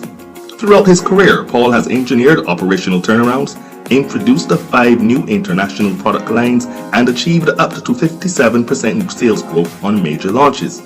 He has served on the boards of the Barbados Investment and Development Corporation and the JIPA Network, and holds a professional accreditation for the Pharmaceutical Manufacturer Representative of Canada.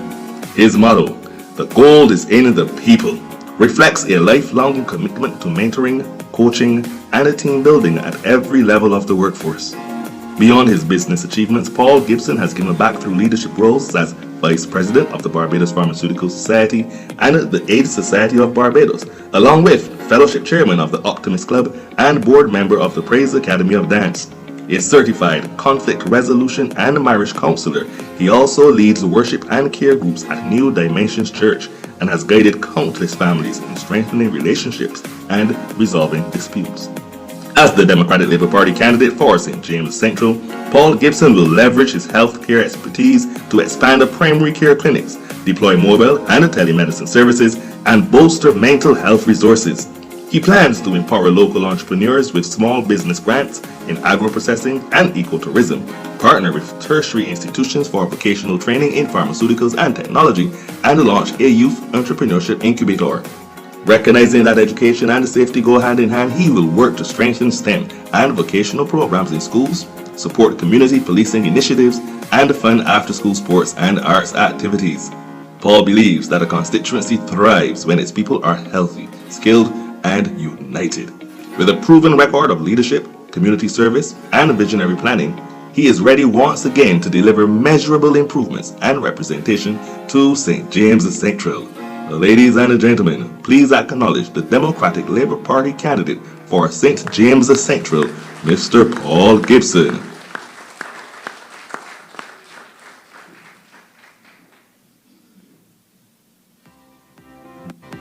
David E. Waldron, JP, is a lifelong resident of Bel Air, St. George in the constituency of St. George North, where his family-oriented values and deep community ties have guided every step of his journey.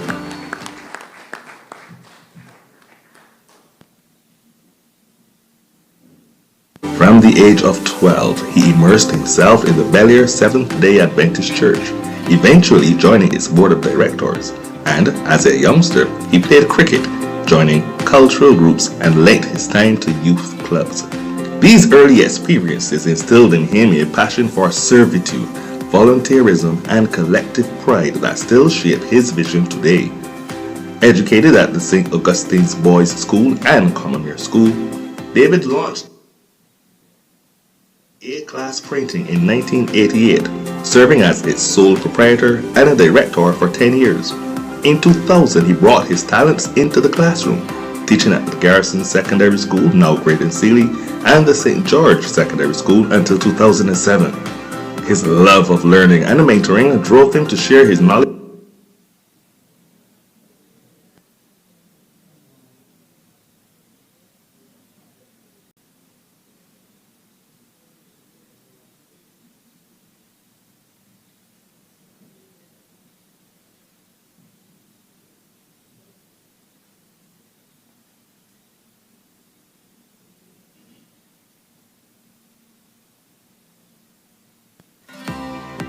David E. Waldron, JP, is a lifelong resident of Bel Air, St. George in the constituency of St. George North, where his family-oriented values and deep community ties have guided every step of his journey. From the age of 12, he immersed himself in the Bel Air Seventh-day Adventist Church, eventually joining its board of directors. And as a youngster, he played cricket, joining cultural groups and lent his time to youth clubs. These early experiences instilled in him a passion for servitude, volunteerism, and collective pride that still shape his vision today. Educated at the St. Augustine's Boys' School and Commonwealth School, David launched A-class printing in 1988, serving as its sole proprietor and a director for 10 years. In 2000, he brought his talents into the classroom, teaching at the Garrison Secondary School, now Graydon Sealy, and the St. George Secondary School until 2007. His love of learning and mentoring drove him to share his knowledge and inspire the next generation. In 2008, David was invited by the Ministry of Agriculture and Rural Development to consult on the nationwide eradication of the giant African snail, and from 2000 to the present, he has led a disaster management training and public sensitization workshops across his constituency. Since 2009, he has continued as director of multiple entrepreneurial initiatives, helping local small business owners gain accreditation and practical skills. And as a certified disaster management trainer, JP practitioner, and consultant, he combines insight with hands-on experience. David's mantra, rooted in pride and industry, drives his political vision to strengthen grassroots organizations and youth programs, upgrade roads and public spaces, and expand sustainable agricultural enterprises that would give small farmers access to modern techniques and markets. He champions the establishment of skills academies in emerging industries and public-private partnerships for apprenticeships, while advocating streamlined licensing, microfinancing, and mentorship networks to spur entrepreneurship and job creation. Ladies and gentlemen, the Democratic Labour Party presents Mr. David Emil Waldron JP as the candidate for a more prosperous and resilient St. George North.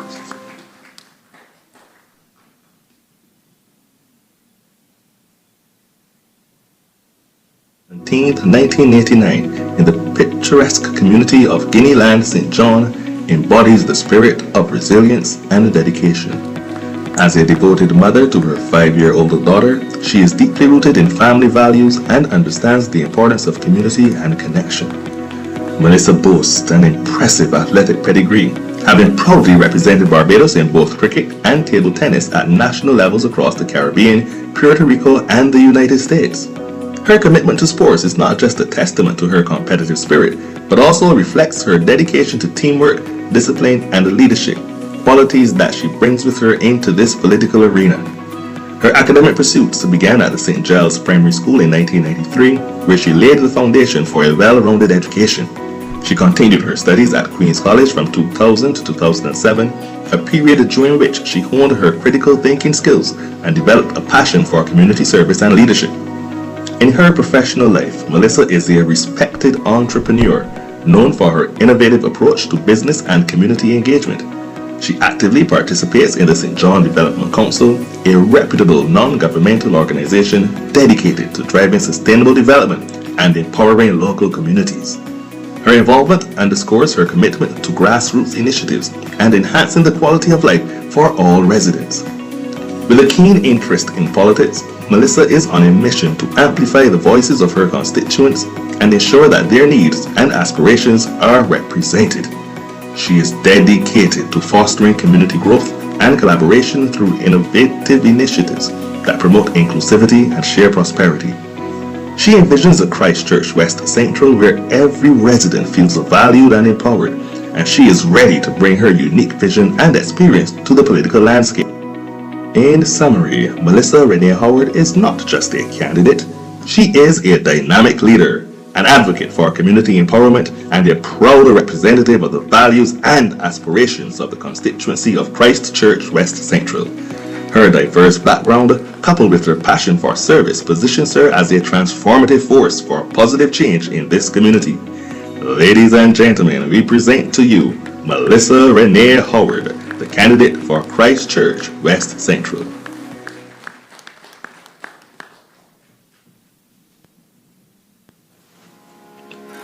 Ainsley Granger was born and raised in Tichborne Howells Cross Road within the constituency of St. Michael East. He received his primary education at the Belmont Primary and the St. Giles Boys School and his secondary education at the Parkinson Memorial School. Ainsley holds a Bachelor of Laws degree from the Cayfield campus of the University of the West Indies and the Legal Education Certificate from the Hugh Wooding Law School. In addition, Ainsley holds a certificate in property management from the School of Continuing Studies of the Cayfield campus of the University of the West Indies. Ainsley from an early age was driven by a desire to serve his country. Hence, at age 20, he enlisted in the Royal Barbados Police Force as it was then. This was a career which spanned over 30 years, rising to the rank of Station Sergeant. It was while a prosecutor in the magistrate court that his interest to pursue legal education was born. This was primarily out of a desire to be able to assist those young men and women who were clearly lacking direction and in search of positive role models and found themselves appearing before the court on criminal charges. Ainsley was called to the legal bar in 2020 and now runs a general law practice with a heavy emphasis on criminal law. He sees this area as an opportunity to impart positively in the lives of those young persons and their families. Ainsley is of the firm belief that his upbringing in the church and his faith in God has shaped the character of the person he is today. He is married and the father of a grown son and daughter. Ainsley describes himself as an insider, having been born and raised in the constituency of St. Michael East, which he intends to deliver to the Democratic Labour Party. Politics for Ainsley is not about fame or money, but of making a difference in the lives of people. Ainsley wants to thank the constituency branch committee, executive and the general councils of the party for expressing confidence in him and affording him the opportunity to serve. Ladies and gentlemen, your candidate for St. Michael East, Mr. Ainsley Granger.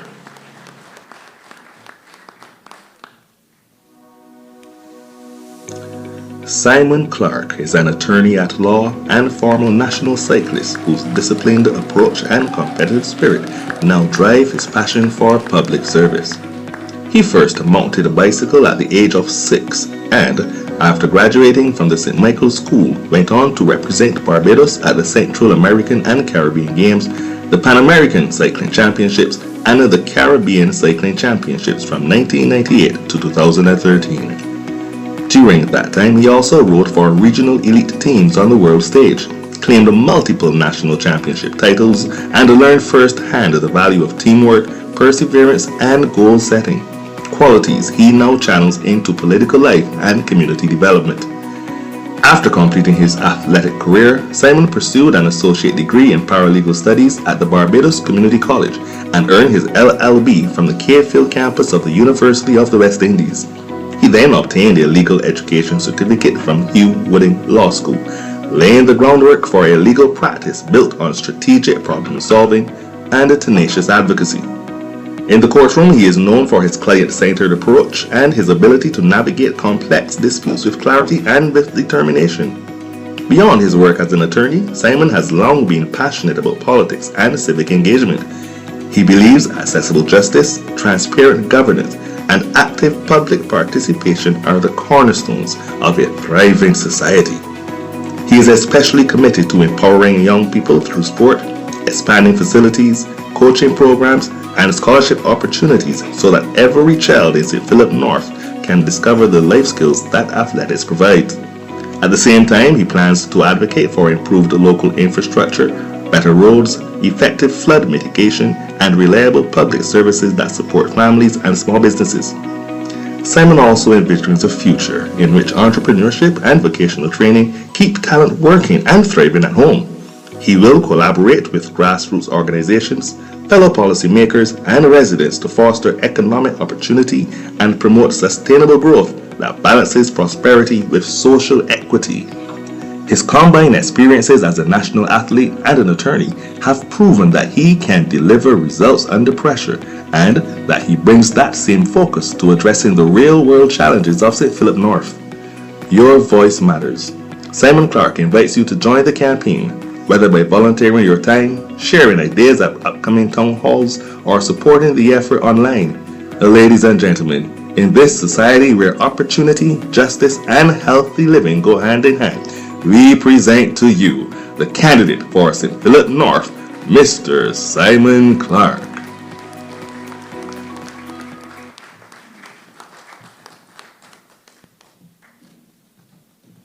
I want you guys to take another look at these candidates here. These are the future.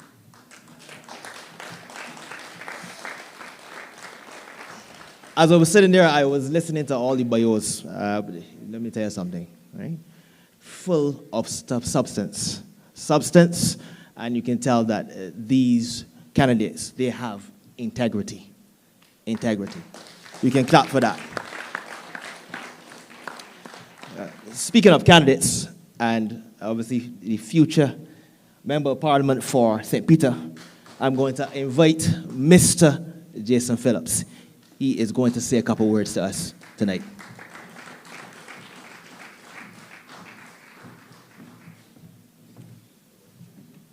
I'm sorry, it's remiss of me to mention he is going to be the co-host as well too, as we go forward.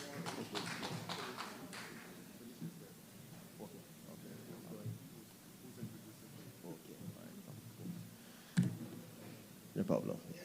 Yes, of course. Yes. And we now have the lady of the night, Miss Felicia Dujon. Yes. Miss Dujon, she will be the next member of Parliament for St. James North.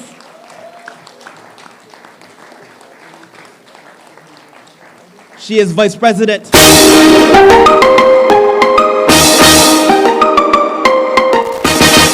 Oh, yes. Guns them. Cans them.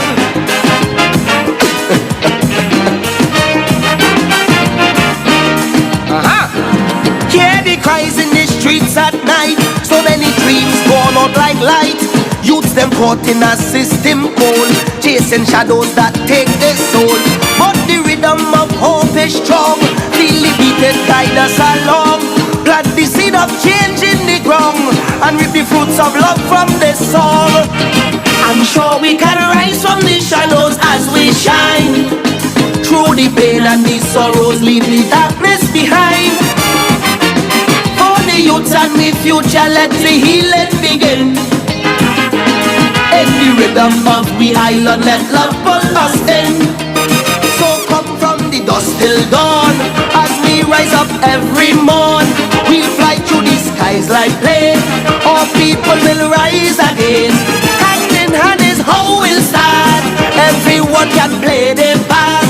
Man, woman and child come in, let the cleansing begin.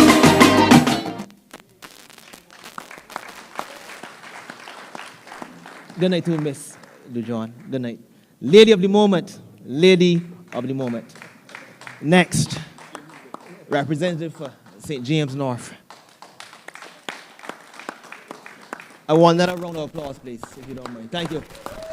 Appreciate it. Thank you. Yeah, so as we continue, and apologies I had to interrupt, but the lady of the moment would have come in our this way. You don't know, you got to give way. Mr. Jason Phillips, he is the next representative for St. Peter.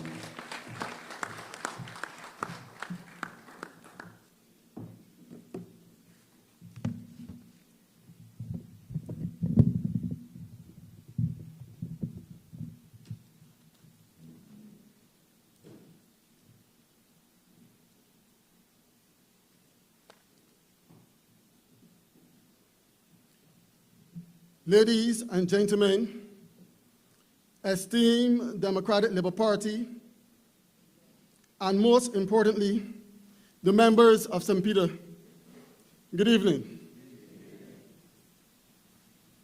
Today, I stand before you not just as a candidate in your vote, but as a fellow citizen who shares your hopes, dreams, and concerns. I am deeply honored to represent the values and aspirations of our community. And I'm excited to embark on this journey with you. As we gather here, I am reminded of the rich history of St. Peter, a place defined by its vibrant culture, resilient spirit, and unwavering commitment to progress. Our beautiful beaches on our coast and our hills and gullies are treasures, but our people's strength and determination truly make this constituency shine. However, we cannot ignore the challenges that lie before us. Our community faces pressing issues: economic inequality, unemployment, inadequate health care, and an educational system needing reform. Many families struggling to make ends meet, and our youth are searching for opportunities that seems just out of reach. The time for change is now. The current Barbados Labour Party administration has turned a blind eye to the needs of the community. They have prioritized few interests over the many welfare. They have prioritized the interests of the bourgeoisies. But together, we can change this narrative. We can build a St. Peter that genuinely reflects the values of the Democratic Labour Party. Fairness, justice, and opportunity for all. Imagine a St. Peter where every child has access to equal education. Our youth can find meaningful employment, and our seniors are treated with the dignity they deserve. Picture a community where healthcare is not just a privilege, but a right for every constituent. For example, why is the Morris Bayer Polyclinic underutilized? Why is it not open 24 hours? Why is it not open 24 hours to meet the needs of the constituents of St. Peter and those in the north? Can a person with asthma hold their breath until an ambulance from the Queen Elizabeth Hospital reaches down here? Or can a person with a serious injury and is bleeding profusely survive until help arrives? The answer is no. Therefore, better must be done. Better must be done for the constituents of St. Peter and Barbadians living in the north of this island.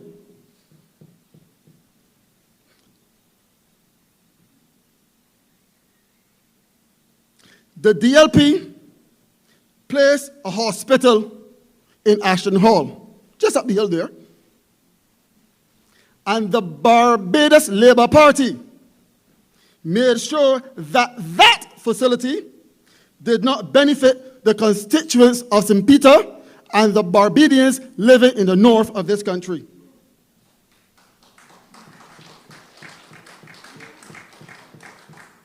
This is the vision I have for the constituents of St. Peter, and I know it is a vision we can achieve together. My commitment to you is simple. I will listen to your voices, advocate for your needs, and fight tirelessly for the change we deserve. We will prioritize local businesses, support our farmers, and ensure that our tourism sector benefit all, not just a select few. I cannot do this alone. I need each one of you to join me in this mission. We must engage with our community. Listen to your ideas, and work collaboratively to develop solutions that reflect our collective wisdom. I plan to hold regular town hall meetings, community forums, and open discussions where voices can be heard. Together, we will build a St. Peter that empowers citizens. I envision a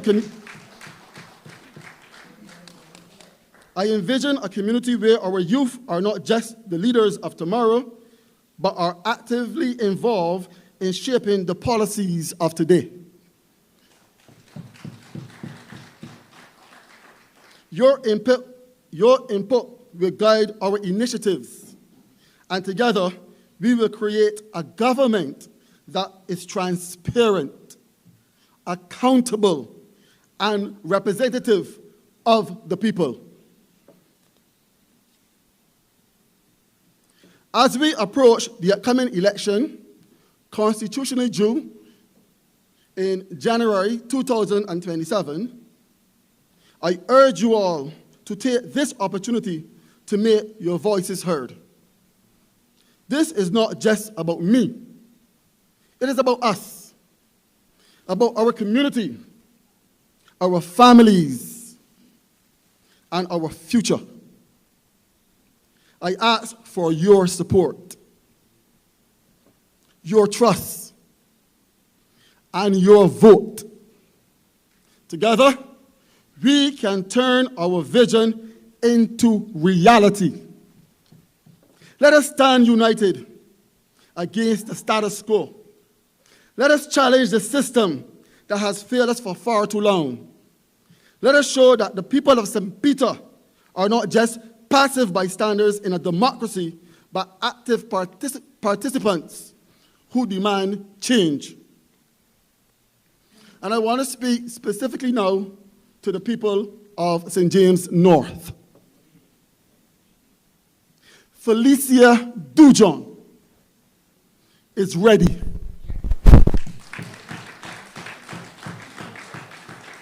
She is willing and she is able to represent the constituency of St. James North because she brings a rare combination of academic excellence, community advocacy, and a deep commitment to human rights. As a university lecturer, she has dedicated her life to education and empowerment, equipping young minds with the tools they need to build a stronger Barbados. Her work as a human rights advocate proves that she is knowledgeable and fearless in standing up for justice and fairness.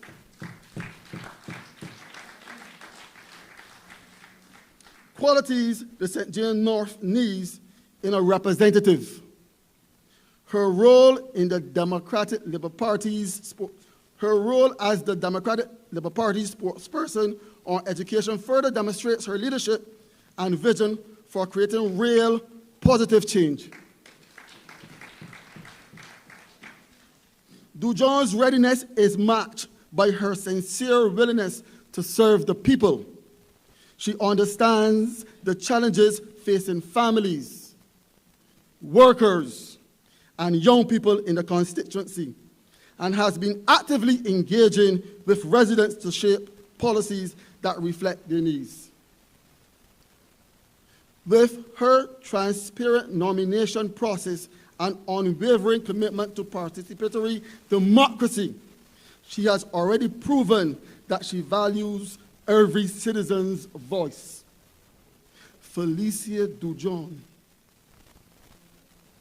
is not simply running for office. She is answering a call to service with courage, energy, and a clear plan to uplift St. James North and ensure its future is in capable and caring hands.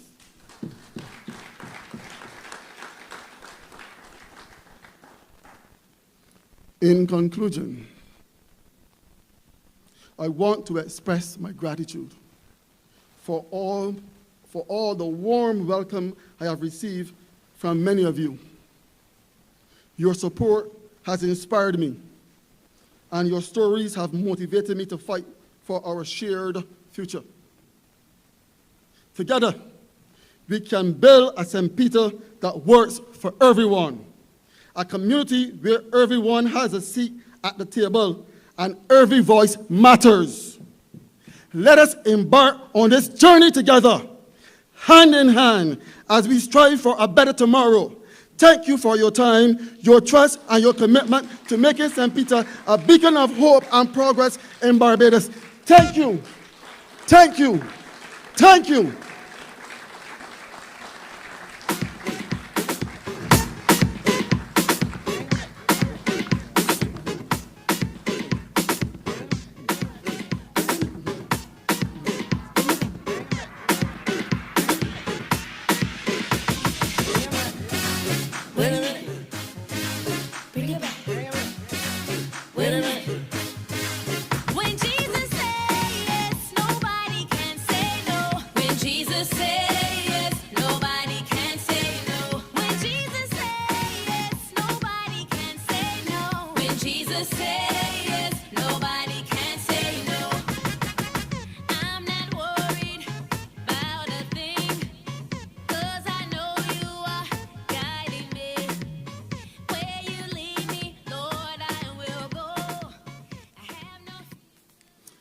Before I introduce Mr. Paul Gibson, the candidate for St. James Central, I just want to name a few more achievements that our party, the Democratic Labour Party, would have done over the years. And we had housing development in the Farm, Pleasant Hall, Silver Hill, Haynesville, Gilding, and Eden Lodge from 1961 to 1976. Clap for that.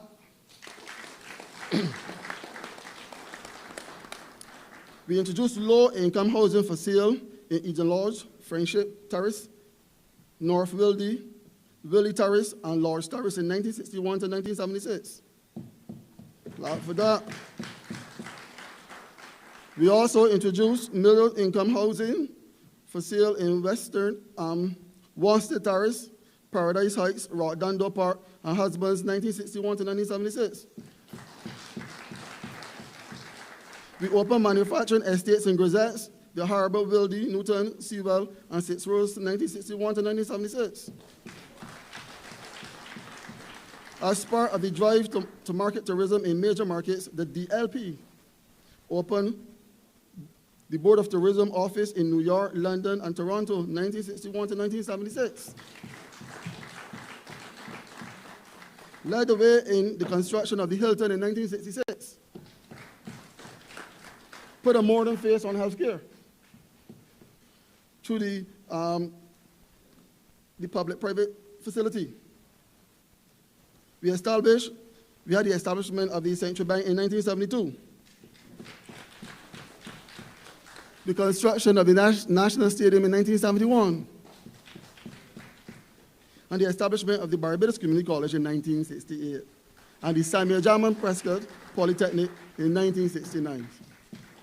So indeed, this party has been working for the citizens of Barbados from the inception. And I'll add to this, and I'll add to it right now. No political party owns a constituency, and no one person owns this country.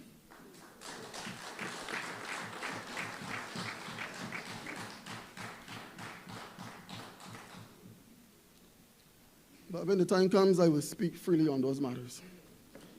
Presently, I want to introduce Mr. Paul Gibson, St. James Central.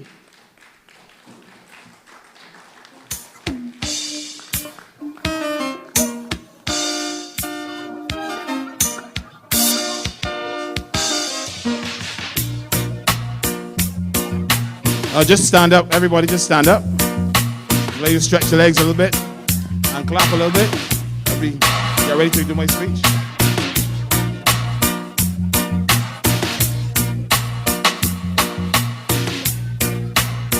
You may be seated.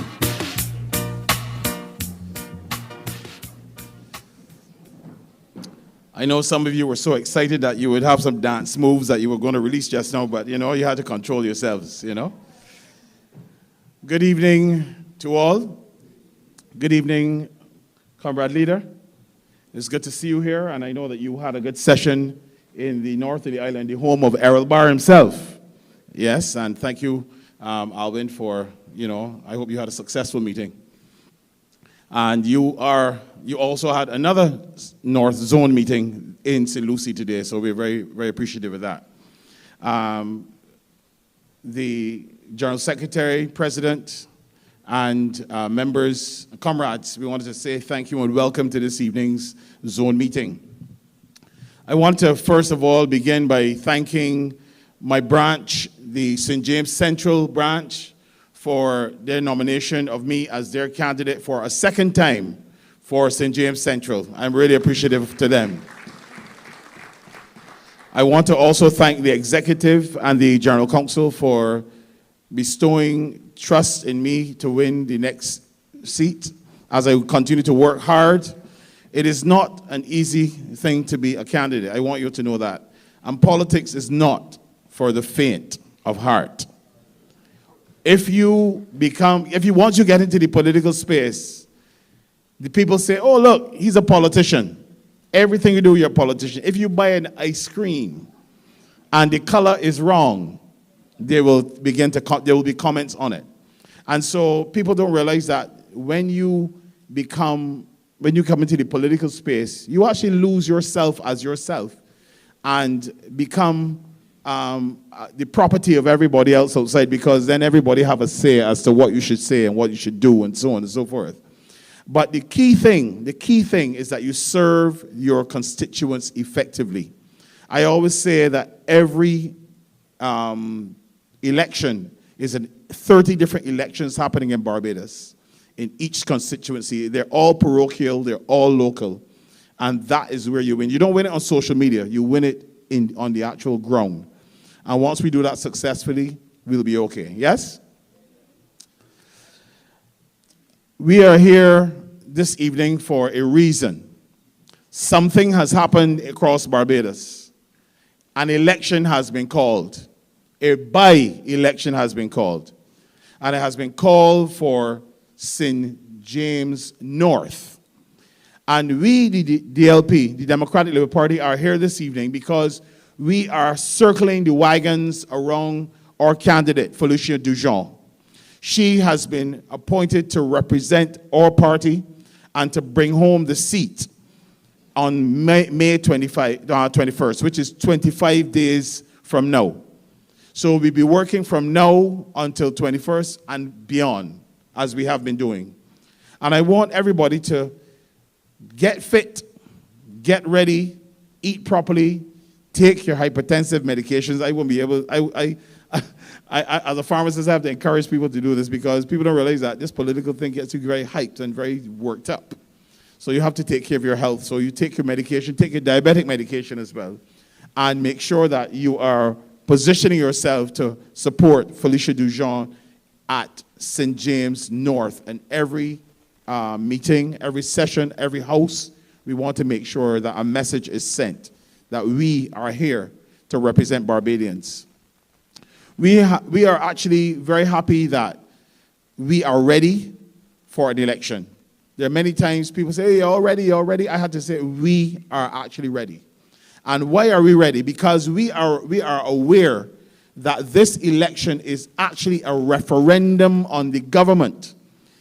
It is not a by-election for the DLP or BLP. This is actually an opportunity for constituents of Barbados to say what they have been saying to us as we canvass across this country, which is that we are tired, we are hungry, we are desperate, we are fed up, and we are not happy of what this particular government is doing at this particular time.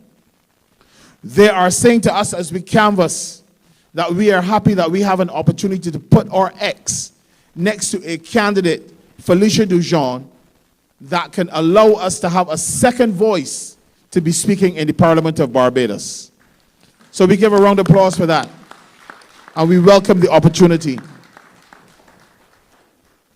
You know, as I was canvassing in Ashton yesterday with our man Carvel, and he knows up there very, very well, and I'm so happy. Every house we went to, Carvel.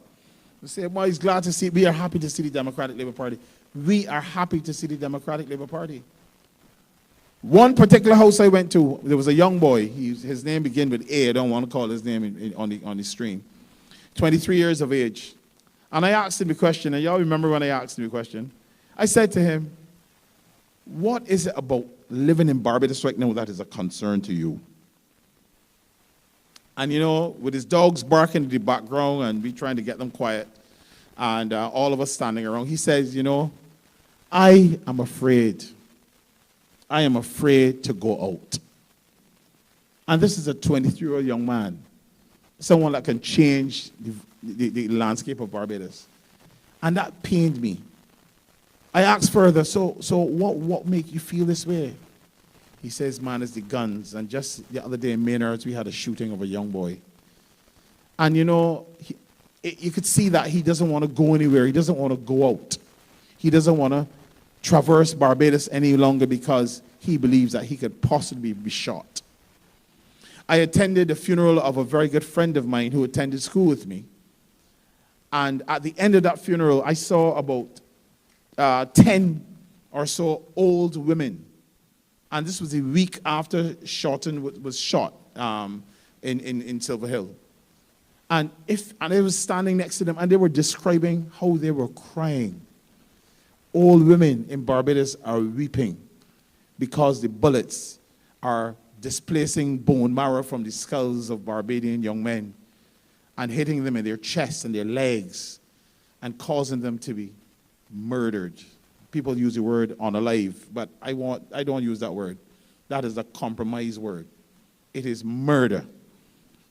When I speak to my fellow colleagues and doctors and so on in the medical profession, they talk about the fact that, Paul, we are delaying surgeries in Barbados because critical surgeries for old people that give the best years of their lives to run this country, we are giving up surgeries to treat stabbings and gunshot wounds and bust heads from big rocks. It is not that we are prioritizing our surgeries now for people that are sick. We are prioritizing our services for people that are injured because somebody thought that they would lose it, get angry, and not do what they were taught growing up, which is to act with self-control and restraint. But they are tying up the blood supplies. You don't even have enough blood to give people because they're just stabbing, and the wheeling of the motorcycles is just consuming our healthcare system and wasting resources. Why don't motorcyclists and murderers stop and think before you do what you do? It is killing other Barbadians. And that is the horrible part of the whole thing that we don't like. But you know what? This government does not seem to want to face the issue of murder in this country. They talk about it. They talk about it. The police are hungry to take up those guys with those guns. They're hungry. They want to get rid of them off the street. But you know what? There is a hindrance. Barbados, there is a hindrance. We, the Democratic Labour Party, as we look to take over this country, we will be going to those criminals and say to them, give your guns over. Where are those guns? We'll be asking for the guns. And we'll be going after the guns. Barbadians want the guns off the streets. Barbadians want the guns off the streets. We no longer want to have the children that we nurse wipe their nose, wipe their bottoms, fed them, nurture them, clothe them, and send them to school, being exposed to bullets or being able to be shot because of a man having an illegal firearm that does not know how to use it. And even if he knows how to use it and pick it down and put it back up, the fact of the matter, it is illegal. I remember once I was near the shooting club in Station Hill, and a lady was reading her Bible, having the devotions, and she spoke of this rat-a-tat-tat-tat-tat thing that she heard, and how a bullet dropped through her roof right into the middle of her Bible as she was having her devotions. Barbados, think about that.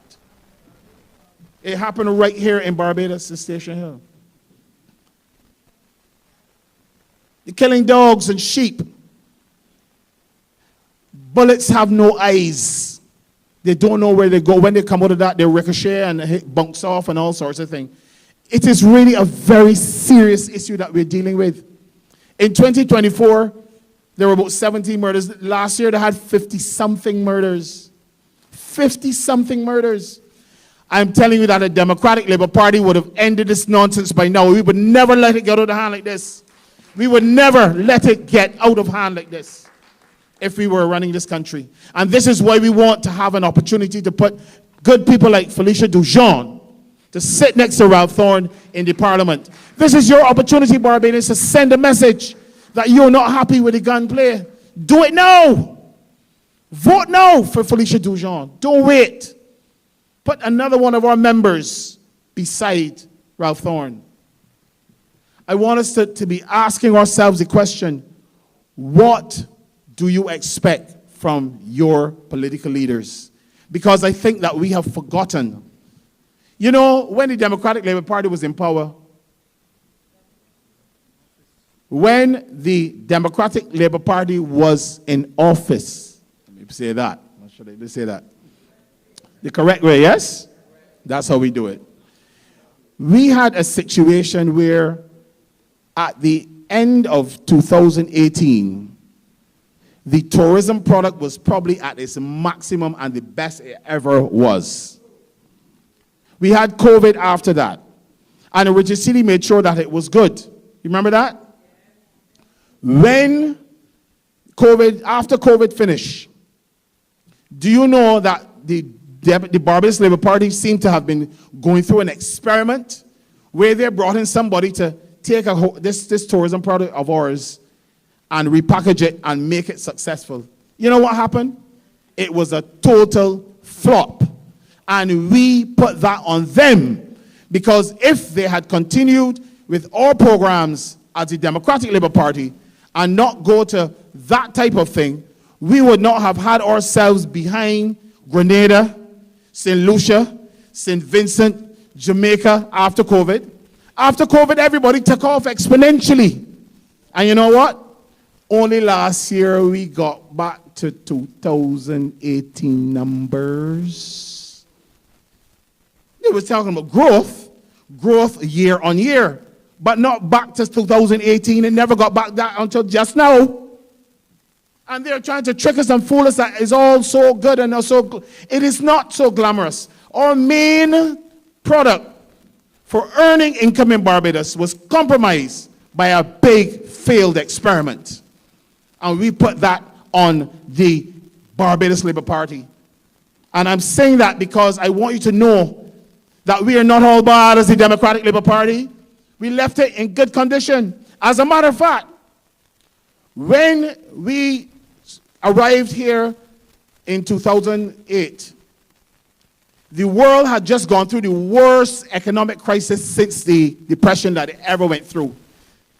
And we were given a situation where the debt profile of every BLP government is astronomically out of whack. It is overbearing. It is stressful.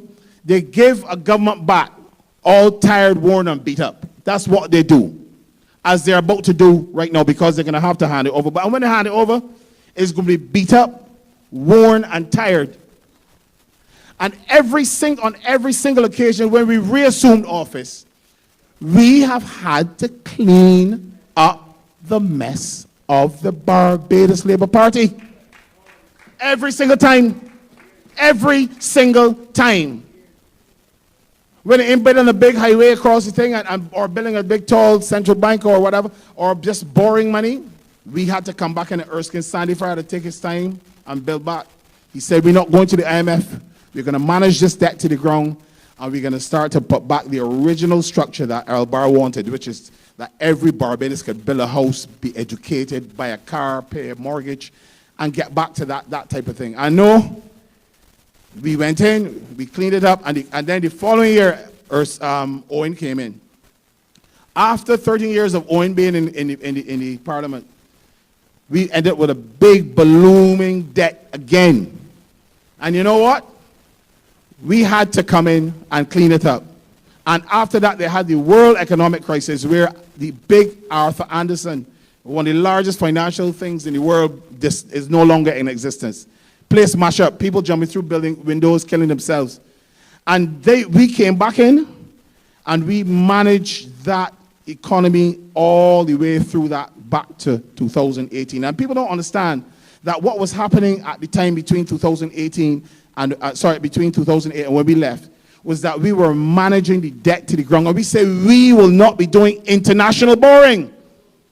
We were going to do domestic borrowing. It was a strategic and intentional decision. We didn't just pull it out of our ear. It was intentional, because we realized that we were not in a position to pay back because of all of the debt and all of the commitments that were left for us by the Barbados Labour Party. And they pretend as if they're all this because they're given money, they're borrowing money. And the reality is this, that borrowed money has to be repaid. And even if it has to be repaid 10 years down the road, it has to be repaid. And anybody could borrow money. No, but the sick thing about the whole thing is this, This is what is disturbing.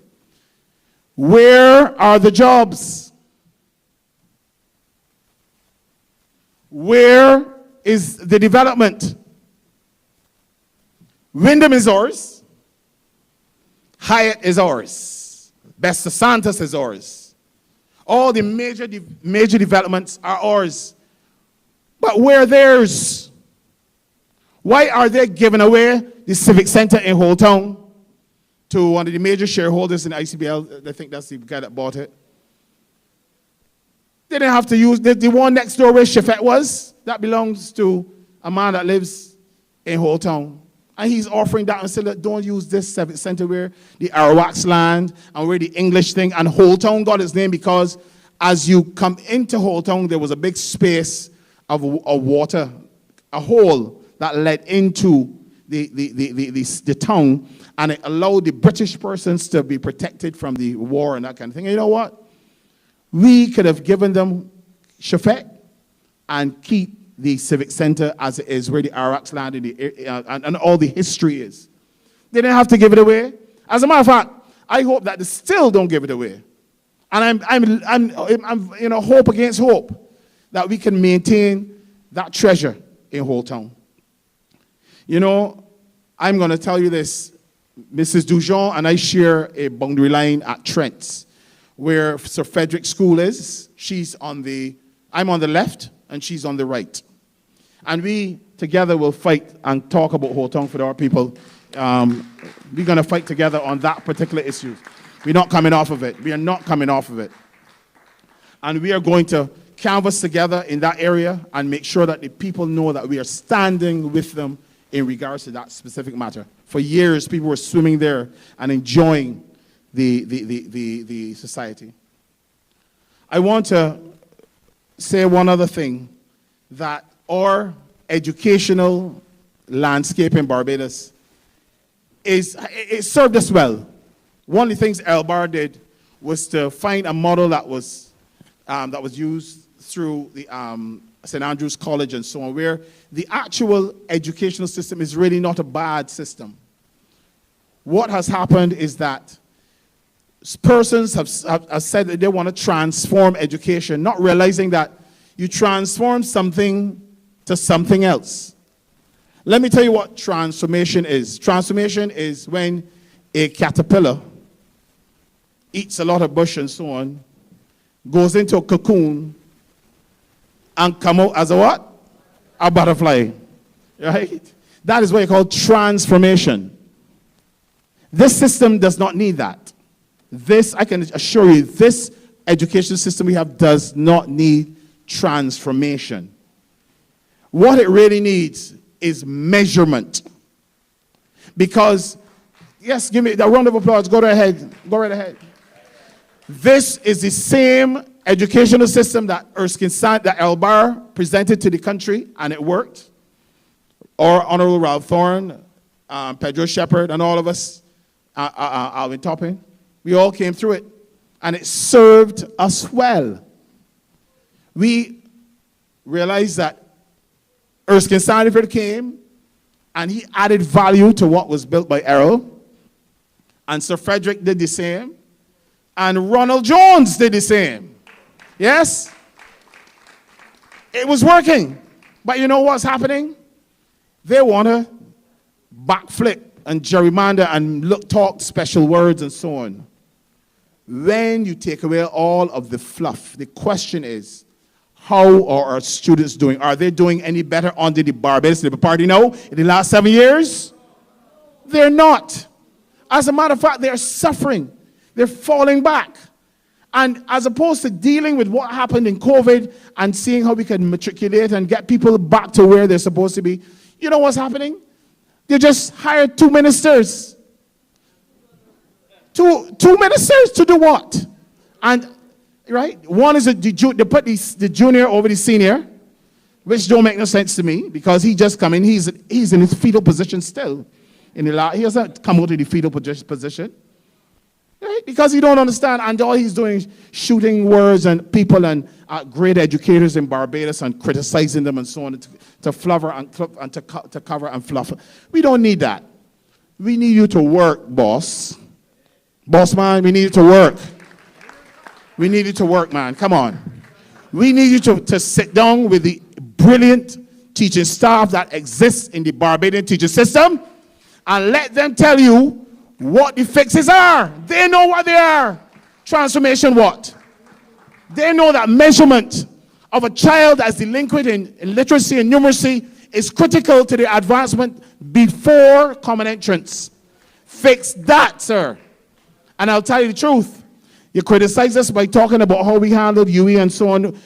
Ronald Jones did some research and realized that when students got to University of the West Indies, they couldn't read, they couldn't write and so on because they were having problems with numeracy and literacy.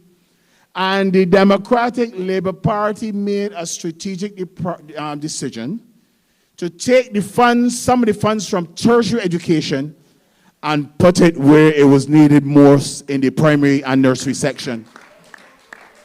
That was research-based. That was based on facts and data. And that is the type of government that we run, using information. You don't have to feel embarrassed about the Democratic Labour Party. We knew what we were doing. We knew what we were doing. And so, what that gentleman needs to do is to get his act together. Get his act together. As a matter of fact, don't bother. We got Dujon. We got Dujon here. I think that's what the solution is. Don't you think, political leader? That is the solution. Felicia Dujon. And this is the opportunity, as I said before when I began, to give this is an opportunity for a referendum against the Barbadian Labour Party. We want Barbadians to come out and vote for Felicia Dujon because we want them to have an opportunity to say, enough is enough. Stop. Back off. The reason why we're giving our vote to Felicia Dujon is because we want you to know that we are not happy with what you're doing. As I close and as I land the plane on my speech, I want you to know this, that this is a moment where all Democratic Labour Party members, all hands on deck. All hands on deck. Every space, every jot, every tittle, every cranny, we want you to be there singing the song that we are coming back to lift this country up, to pull poor people out. We're going back to the days of picking palm grass and cutting cane and people unemployed and hungry. You know that there are women in this country, that the taxes in this country is like a bull pistol on the back of women on this country because they're trying to feed the babies. They don't want them to go to bed hungry. They're tired of it. Mothers are feeling whipped and abused because of the taxes and the pressure. 40 new taxes in 7 years, what's that? 40 new taxes in 7 years. And mothers are on their knees praying, Lord, provide for my children, give me something to eat every night. Oh, good God, man. Oh, dear, man. You know, I think it is time for Barbadians to get sober and to be honest with themselves. Know that the red opium has blown off and you're out of your stupor. It is time to vote for your children. This is a vote for your children. This is a vote for the future. And I want you to remember this lady, Felicia Dujon, as she traversed the areas of St. James North, and give her your support in the box. They will come with a lot of money. I can tell you right now, they can come with a lot of cash. Right? They can come, but don't mind that. You make sure that when you go in the box, nobody knows who you vote for when you go in that box. I ain't gonna tell you what to do with the money. I ain't gonna tell you that's not my word. That's not why I'm here. But when you go in that box, nobody knows who your ex goes against. Look for the name Felicia Dujon, D-U-J-O-N. Look for it. And put your ex next to it. Find out where to vote. Come out early and vote. God bless you. Let's go forward.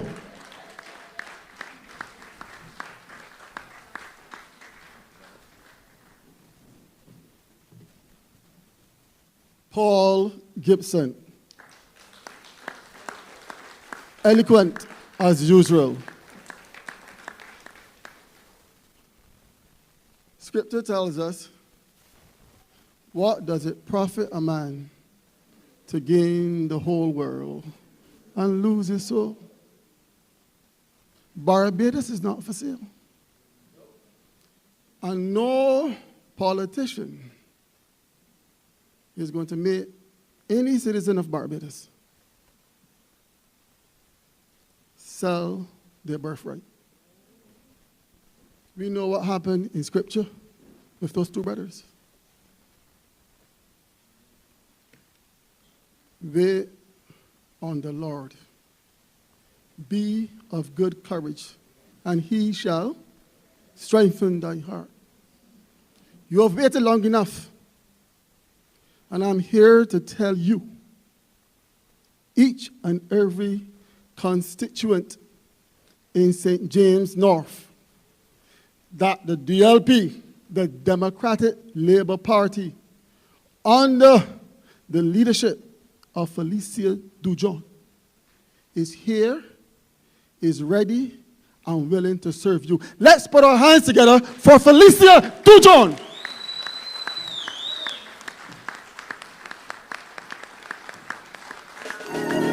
Are you ready? Are you ready? Are you ready? Are you ready? Are you ready? Are you ready? Are you ready? Are you ready? When the roll is called out, I'll be standing taller to face the darkest and the hardest of times.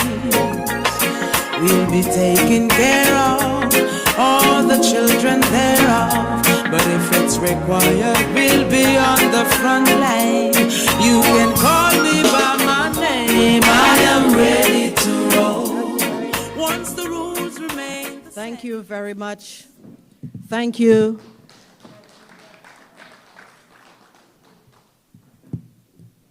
Good evening, comrades. Good evening, proud members of the Democratic Labour Party. I would like to first congratulate us on our 70th anniversary. We are standing on the shoulders of giants. Let us not remember, let us not forget our history. They are attempting to remove our history. They are attempting to steal our legacy, but we will not allow that. We will not allow that, right, Democratic Labour Party members? The reality is, I want to inform the constituents of St. James North, and by extension, the people of Barbados, that I am a proud Barbadian. I'm a proud Barbadian woman, and with that comes with responsibility. I did not decide to take on the mantle to be here as a member of this party. I chose it because I knew I was doing the right thing and I was joining the right party. This is a party with a very strong history. This is a party that has always stood with the people, and we have always known that. So regardless of what they have said in the last few years, in the last few months, in the last few weeks, and in the last few days, they have tried to torment our members and citizens. But I want to tell citizens that this is the time to rise up. This is the time that God has given us to make an example of this government. This is the time that we will choose our conscience and make the right decision, not only for ourselves, but for our children and for their future. We have seen what has happened in the last few days and in the last few weeks and in the last few months. Many of our citizens are terrified in this country. I have lived in this country for 22 years. I know I don't look that way, but I have. And that tells you that I have lived in a time where I did not have to feel afraid in this country. I did not have to feel that there was any kind of division in this country, where we had to be separated by all different standards. This is a government that seeks to divide its people, and we cannot allow that. I am here to report to the Barbadian populace what I observed and what I have been observing in the past few weeks and in the past few months. The people of St. James North deserve better. The people of St. James North deserve better because they're Barbadians. We do not see color. We do not see party. They're citizens of this country. They're taxpayers and they're law-abiding citizens, and they deserve better. And I know what have been said, that I'm a lamb being slaughtered. We will see who the lamb will be. And if I will be that lamb, I will be the Lamb of God. Because we know what happens when God sends his soldiers and he sends his lamb. So if I have to be the sacramental lamb for the people of St. James North, I am ready. I am ready to stand with them. Because the people of St. James North understand what they have been going through the last 12 years under this government, this tyrannical government, this oppressive government, this government which attempts to silence the voices of its citizens. What does that say about its leadership? I did not come here to only attempt to have you exercise your democratic right. I am here to tell you that at this by-election, you do not have a choice. You do not have a choice. If we allow this government to continue the way that they have been, ripping the taxpayers' money for overseas travels, looting our taxpayers' monies and not ensuring that our children receive the kinds of facilities that they deserve, that our elders does not have to be at home alone. My brothers and sisters, some of you have not seen what I saw and what I have been seeing. Our Barbadian people do not deserve this government. And it is your time to stand up and rise with the people of St. James North. And as the members of the Democratic Labour Party, we will stand with them.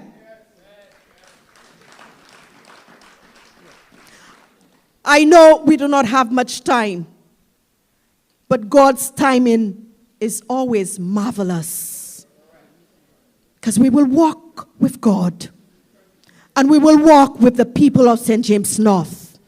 We will let them know that they do not have to fear anymore, because we are there to serve them. When you decide to serve people, it is a sacrifice. We do not use them for their vote. Give me a vote and watch me. Watch me what? What have you done for the people of St. James North? I have seen it. I have seen it. And I'm going to tell the people of Barbados that this is the time to support the people of St. James North. This election is about solidarity of all Barbadians. We have had enough. This is the time for us to raise our voices. This is the time for us to stand in resolute.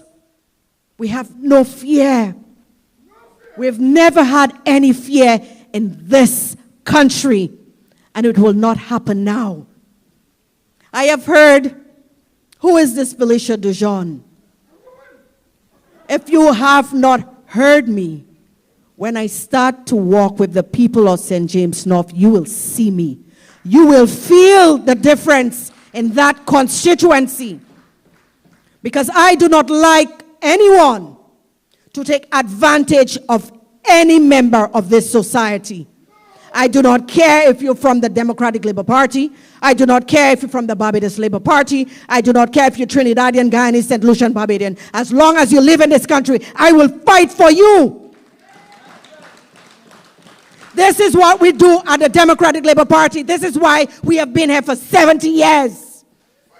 Fighting on behalf of the people. And we will be their voices, from the elderly to the children to the youth, even the animals. We will fight for every member of this society.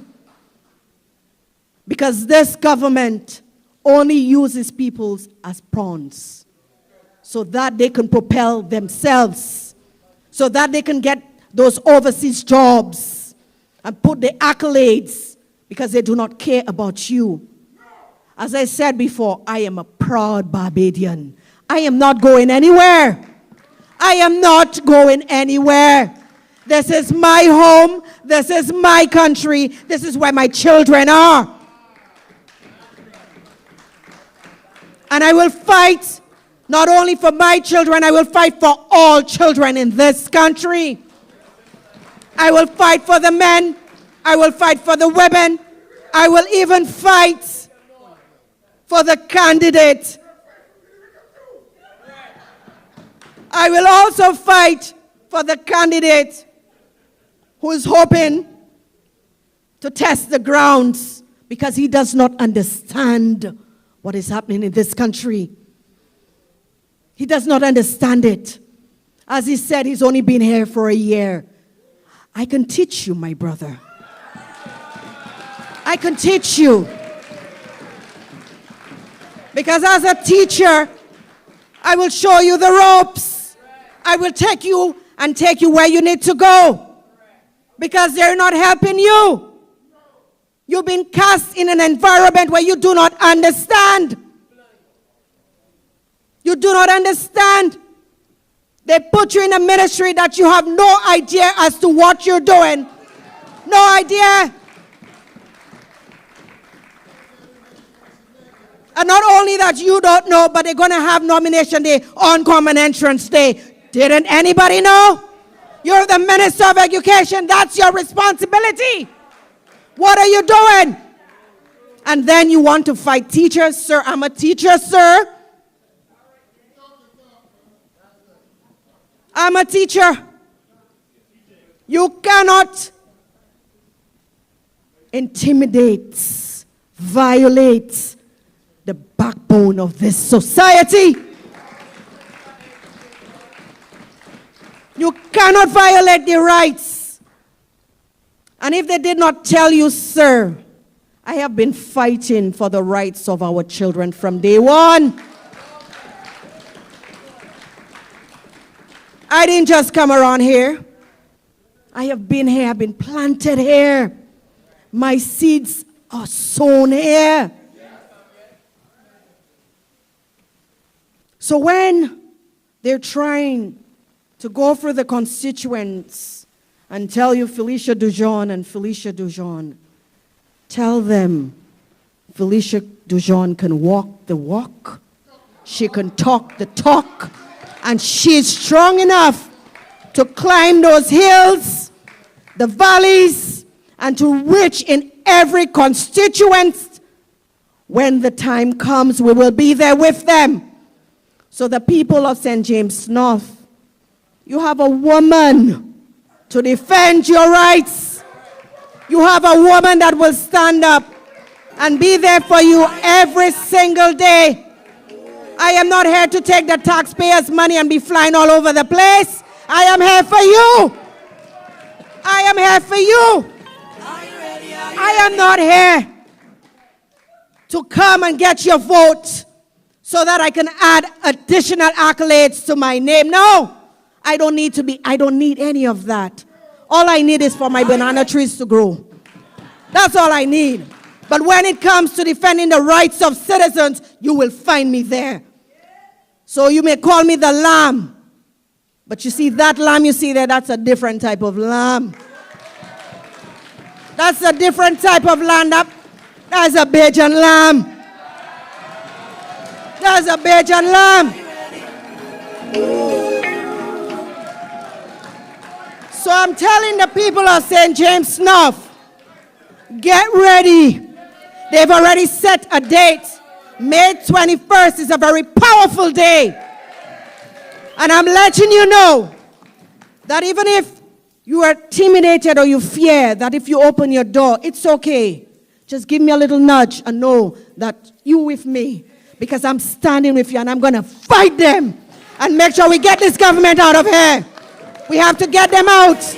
They've done enough. They violate the rights of children.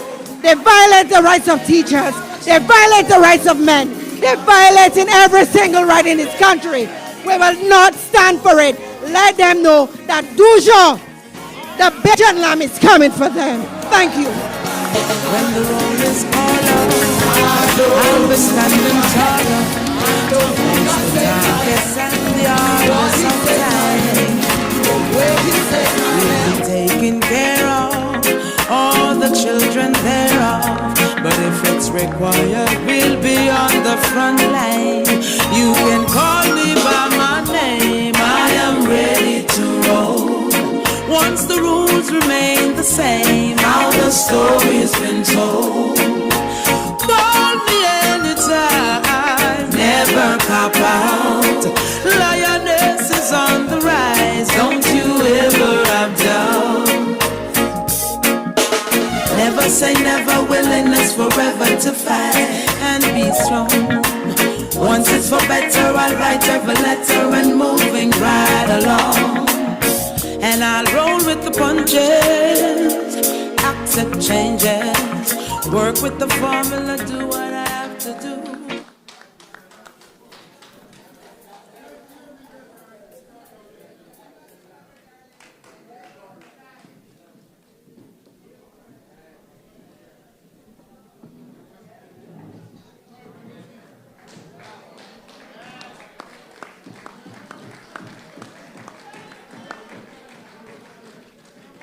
Felicia Dujon.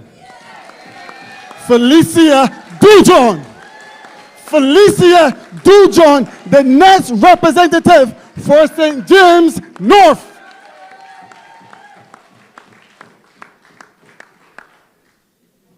She was fearless. She was simply eloquent.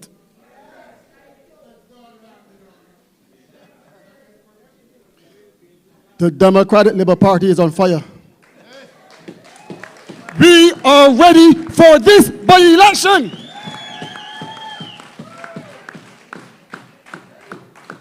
No political party, and I said it earlier this evening, owns any constituency.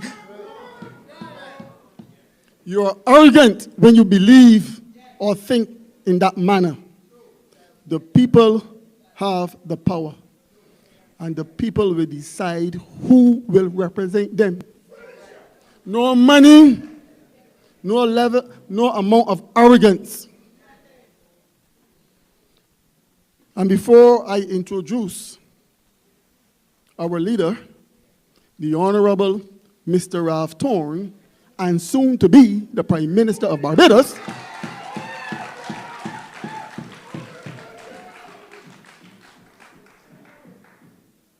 I am going to say this.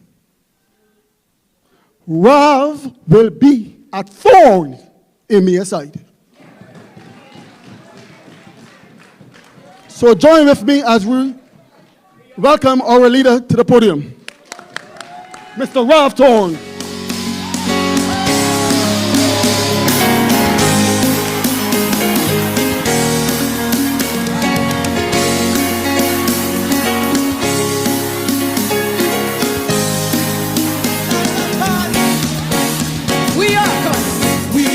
chosen generation.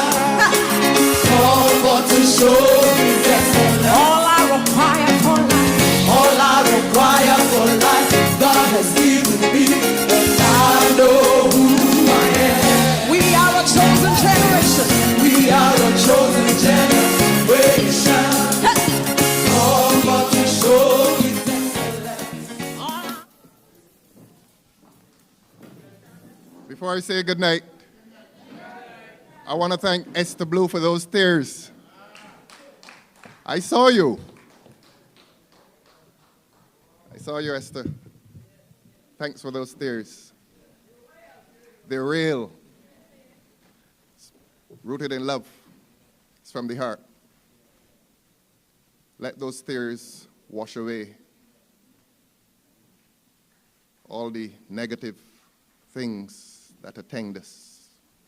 This is a new day. This is a new day.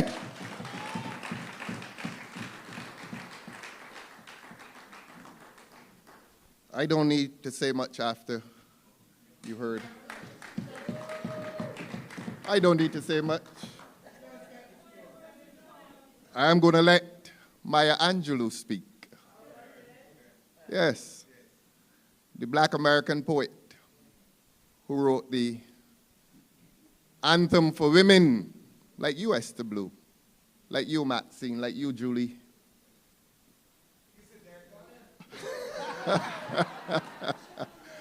My friend Margaret, this is for the women.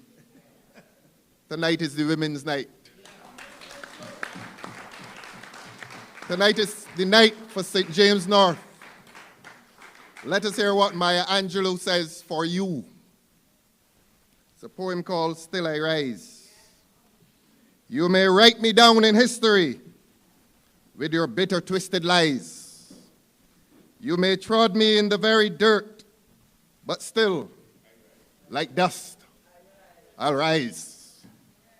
Just like moons and like suns, with the certainty of tides. Just like hope springing high, still, I'll rise. Does my sassiness upset you? Why are you beset with gloom? 'Cause I walk like I've got oil wells pumping in my living room? This is for you, Felicia. Did you want to see me broken? Bowed head and lowered eyes, shoulders falling down like teardrops, weakened by my soulful cries? Does my haughtiness offend you? Don't you take it awful hard? 'Cause I walk like I've got gold mines digging in my own backyard. This is for you, Felicia. You may shoot me with your words. You may cut me with your eyes. You may kill me with your hatefulness, but still like air, I'll rise. Derek, this one definitely is not for you. Does my sexiness upset you? Does it come as a surprise that I dance like I've got diamonds at the meeting of my thighs? You don't want that, Derek. Out of the huts of history's shame, I rise. Up from a past that's rooted in pain, I rise.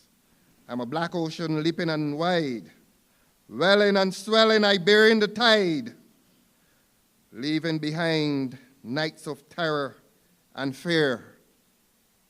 I rise. Into a daybreak that's wondrously clear, I rise, bringing the gifts that my ancestors gave. I am the dream and the hope of the slave. Say it 3 times, please. I rise. I rise. I rise. Let us applaud this lady.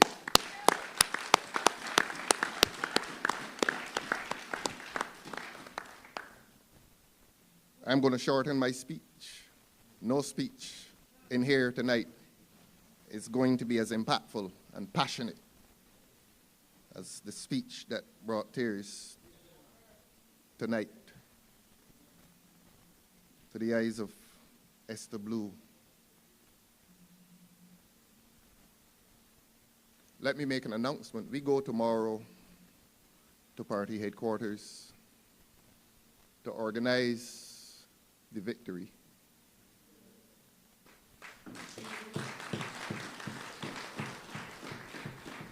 We go tomorrow to party headquarters to organize ourselves, all of ourselves. Not a high command, the people. All of the dear loving people. We'll gather at the river tomorrow. The beautiful river called George Street. 9 a.m. 9 a.m. tomorrow will be the beginning of the organization of this victory. Come, let us gather at the river, the beautiful river. All hands on deck. Tomorrow. And while we gather tomorrow at George Street, there will be another gathering in Barbados. And I heard that gathering advertised by one of the persons who will be there on the East Coast. And during the advertisement, he said, come down to the East Coast. I don't remember the precise words, but leave your bamsies in the road. Yes. You must listen to the other side. Come down for the party. And while we are gathering tomorrow to pursue serious business, the Barbados Labour Party is telling the young people of this country that their future is bound up in behavior that speaks of leaving your bamsy in the road. Come and party. Come and engage in revelry. And that is a reminder to the people of this country that these two parties are different parties. Absolutely different parties. You heard this young lady tonight. You saw this young lady and 6 others who were ratified a few nights ago. And can you be in any doubt looking at these beautiful young people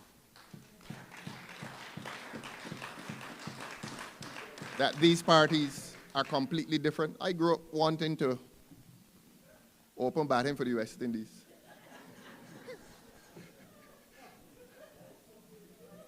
I'm a failed cricketer. And then came across 2 of our candidates who played cricket for my country. And Derek, you and I wanted to play for Barbados. We are 2 failed cricketers. And but upon Dr. Dawn Marie Armstrong and Melissa Howard. And Derek believes that he's a better bowler than Dawn Marie Armstrong. And I feel like I'm back better than you, Melissa. But I am so proud of the quality, that too, of the quality of candidates that we have. And Simon joins them. Young people who have a breadth of experience and a depth of commitment to their community and to their country. And Felicia, I need to say this. I don't care who is here. Felicia's nomination was open, fair, and transparent. And I spoke to a senior person in this party. I said senior, not old. And that senior person told me, well, you know, you're being a little too decent. You're being a little too decent. I can say it, ma'am. I got to say it. You're pushing me. Well, I can say it. Every person who came from the branch of St. James North came and said that they wanted everyone. The press can get it. The press can get it. And And it happened with all of the other branches. But you know, my senior advisor told me, you're being too decent. Because you can't be decent at the expense of the people not knowing the truth. It must be told. It must be told, Felicia. Every one of them came and said that they want you.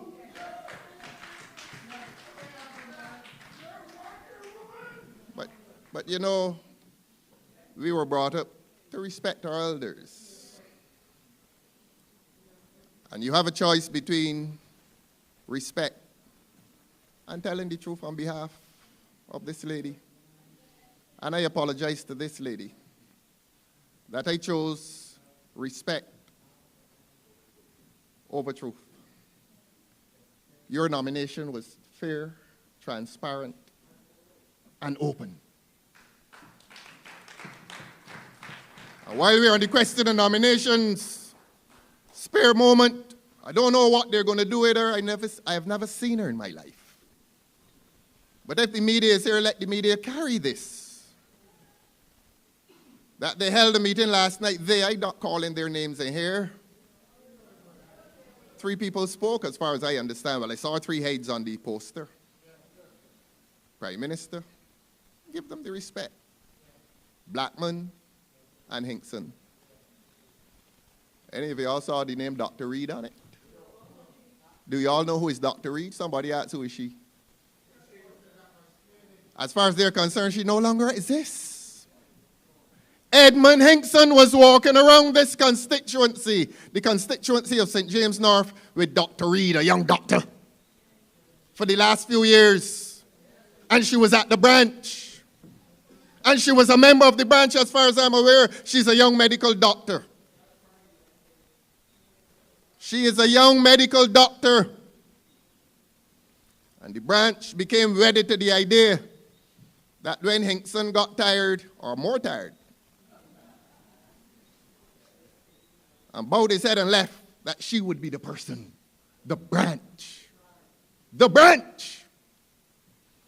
And one day a man was brought into Barbados. And the next day he was in the Senate. Now I'm not going along with Prescott as to where he came from. This is a decent campaign. And the next day he was a minister. Given the kind of mileage to enhance his image and his participation and his acceptability for candidacy. And he was foisted on the people of St. James North at the expense of Dr. Reed. And up to now, there has not been a process of nomination within the Barbados Labour Party St. James North branch. Nothing. No fairness, no transparency, no openness. Let them go and exhume the political spirit of Dr. Reed tonight. Let them reward her with some late compensation. But tell the political scientists and the pseudo-scientists that when they choose to scrutinize this party from 6 o'clock in the morning till 3 o'clock the next morning, tell them, spend a little time. Spend a little time looking at the Barbados Labour Party and in the mirror. Because this woman wields power in such a way that makes people afraid. And we have a media in this country that is afraid. We have political scientists in this country who are afraid. We have editors in this country who are afraid. We have politicians in this country who are afraid. MPs who are afraid. We have a government that is disputing openly among its members. And simple nominations that take place in this party, nominations that take place in this party are distorted for public consumption. They're lying on us. Lying on us. All because the despot is so insecure that she feels that she must manipulate every organization in this country, that she must make phone calls to media houses, and one in particular, to influence what they write every day of the week. That is going on in your country. I have to use the word despot.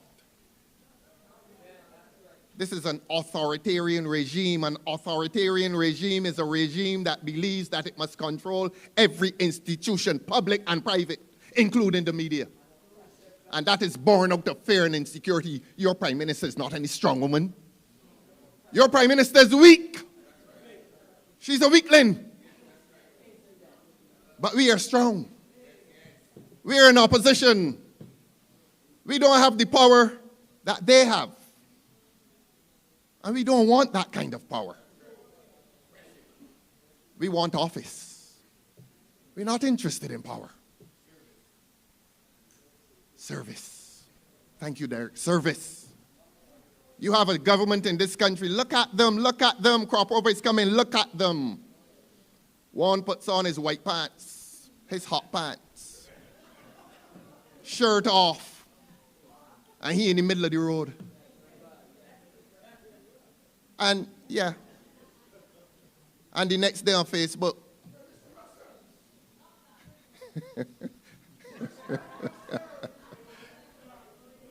You have another one at an independence celebration in town. I mean, I have not seen this level of indignity. And after the ceremony, he's up on the barricades, posing off, hands stretched out in his suit. And the whole thing is, look at me. I'm a celebrity. And we have a government that is pursuing celebrity status. And I've said before, and I'm going to say it throughout this campaign, none of these candidates is interested in celebrity. Not one of them. I have to beg Melissa, I tell the people that you play cricket and tennis for Barbados, you know she wouldn't say it. I can't get her to say it because she's not interested in self. She's interested in service. Simon, same thing. I tell the people that you cycle for Barbados, you know, I can't get him to say it. This humble little fella from Bayfield, whose nomination was also fair, open, and transparent. You know, there comes a time when we have to unmask the truth, the whole truth, and nothing but the truth. Every one of these ladies and gentlemen who have been nominated and ratified by the Executive and the General Council went through a process of scrutiny by a candidate selection committee, which in turn spoke to the branches. Not one was handpicked. Not one. Shout it, Cavill, not one. Yes.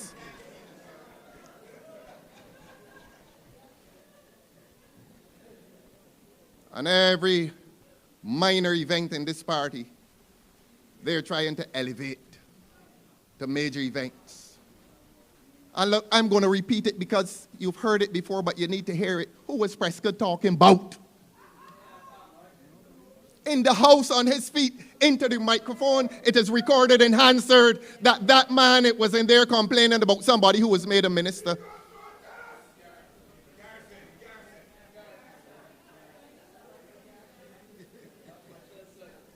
Another lady, when what? Policy does not align, you have to resign. What that mean? What that mean, ma'am? When policy does not align, you have to resign. All evidence of severe dysfunction in the Barbados Labour Party government. There's internal war out there. And Prescott, again, you heard Prescott at the estimates calling the minister from St. John, Charles Griffith, stupid. And saying that he drunk. If Ryan had turned to Andre in the Senate and said that, man, that would be in the New York Times. it would be in the New York Times. And I'm saying this again because you need to know I was there. Ryan Strachan, I'm going to say it again. I said it before, but sometimes people forget. During the estimates, Ryan Strachan got up and said that he sent money to the Ministry of Transport and Works, and he confronted Santiago Bradshaw. He said, I sent it to you, and it was more than enough to fix Lodge Road. That 2 persons died on Lodge Road, not because of carelessness, but because of the condition of the road. And then he quoted his colleague John King, how many more must die? That's what he said. Go and read Hansard. If you don't like Hansard, go and look at YouTube. You know, within a week, another man was dead. Another man was dead on the same Lodge Road. And none of the pseudoscientists, they don't know what it means, so I could call them pseudoscientists. Not one of them pointed to dysfunction or strife within the Barbados Labour Party government. But if you come in here with your laces untied, the editors want to know why you can't tie your laces properly. Every little event is amplified into a national issue, a national crisis. In other words, they're treating us unfairly. But we're here tonight. And we're strong. We are strong. And tomorrow morning at 9, we will organize ourselves into teams. Brother Pedro has the teams. We're going forward as a team. And every man and woman who comes to George Street tomorrow at 9 a.m. will have a responsibility in ensuring that the vacant seat next to me is filled. I am tired going in there. I've been saying for the last year, I'm alone but not lonely. I'm tired saying that. I want no longer to be alone. Felicia, there's a seat next to me. You want it? You want it, ma'am? Democratic Labour Party tonight, do you want that vacant seat next to me? Well, if you want that vacant seat for this young lady, please, let us gather at the river at George Street tomorrow at 9 o'clock and start the process of filling that vacant seat next to me so that I can say I am not alone. I've never been lonely. Never been lonely. Because I have been carried on some great and noble shoulders. Not me alone. This party. This great Democratic Labour Party. Which welcomed me back. And that's a humbling experience, you know. That's a very humbling experience, and I come back to you, and I came back to you with humility. With humility. Not here to bully anybody, boss around anybody, embarrass anybody. Hand in hand, let us work together. Let us work together. Let us all be leaders together. Let us craft new manifestos for the future of this country. That's what we need to do. There's so much that we need to undo if it is God's will that he should hand us this government whenever the time comes. There is so much to do. But it can be done. It belongs to the people. It belongs to the people. And if it is God's will that he should ask this Democratic Labour Party to take the reins of government once again, we know how to do it. It's been done before. It started in the traditions of Errol Walton Barrow. And we can continue it. I said we are not interested in celebrity. We're interested in service. And as I said in St. Lucie tonight, you have a prime minister in the aftermath of the death of the Pope. Rather than pay tribute, proper tribute to the man, they say a picture speaks like 1,000 words. She puts up a photograph. Of who? Her standing up next to the Pope. She ain't dead.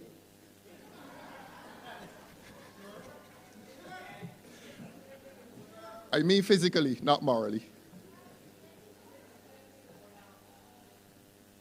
A picture of her and the Pope. She is traversing this earth looking for photo opportunities. The little old man, Biden, hurrying to get out to the conference. Excuse me, sir, I can get a picture with you. You're Prime Minister. And up on Facebook, oh, Lord have mercy, she posing with Biden. If you saw the way Biden looking at her. Biden, President Biden. A couple of weeks ago, we forced her to bring her travel documents to the house. You know, she didn't bring all, by the way. She said she traveled 93 times in 7 years minus 2 of COVID. Calculate it. And do you know that you would think that the person would be so embarrassed and would stay in Barbados for a few weeks after that and tell the people, well, look, I can stay a little while with y'all. Can't help. You know she up in England, up in number 10 Downing Street. And what was she talking about? Climate change. The government phones ain't working. Number 10 Downing Street, the phone's disconnected. The British government not paying the bills for the phones at number 10 Downing Street, so Mia Motley has to fly up there. What's the man's name? Starmer. And discuss climate change with Starmer. And she out at the man's front door. I want a picture, please. And that is what your Prime Minister is doing. None of the other Prime Ministers in the Caribbean do it. Finder Stewart never used to do it. None of them. All to convey the impression that you are a world figure. To impress the fickle. To impress the impressionable. And you all over the world quoting Bob Marley. And looking for photo ops. And any of them men dead, boop, picture up. You and the dead man. I know what y'all trying to get me to say. But I went to church in these clothes this morning. And I told the congregation this is a decent campaign. So I am not going to say what y'all are thinking. She is in a lot of pictures with a lot of dead people. And people who will more than likely die before her. And we don't pray for that event, by the way. This is going to be a decent campaign. But you are ruled, and I use the word ruled, you are ruled in this country by an absentee landlord. An absentee Prime Minister. And all that she has in store for the young people of this country. Tomorrow, put your Bamsey, left your Bamsey in the road. Well, more seriously though, there are a lot of Bamseys in the road. And young Dale and I went to a funeral this week. He was in the road. His heart was burst. I'm sorry if you have tears, prepare to shed them now. A little boy who is bright enough to excel in his 11 plus, and you know, you must not be afraid of academic achievement. You must respect it, particularly when it is demonstrated by the children of the poor, particularly when it is demonstrated by those from Nazareth. And you know what they ask? Can anything good come out of Nazareth? And a lot of our children prove that good can come out of Nazareth. And we must respect that. We must admire it. They come with disadvantage. They're dispossessed, disrespected, despised, disenfranchised. And when they do well, we celebrate with our children. But when they're cut down, we don't judge them. The circumstances of that conflict have nothing to do with us. Let us not make judgments. Let us consider that that little boy, that child, had a bright start and showed great promise. Showed great promise. And at some point, The wayside beckoned him. He fell by the wayside. And when he fell, all of us fell. All of the children of the poor in this country fell. And when his heart was burst with a mighty knife, the hearts of all of us were torn asunder. Our hopes, our dreams, our aspirations, the good feelings that we hold for our little children were wasted in a moment of violent indiscretion. But I'm not here to judge the case. I'm here to examine the consequences.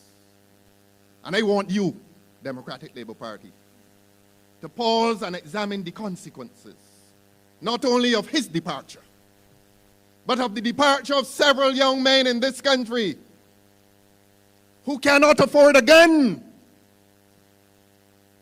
who cannot afford even the bullets in the gun, but then Bamsey in the road too. And the government tells you that they have no responsibility in dealing with crime. And the government is telling you that the mothers in this country, 68% of the families in this country are single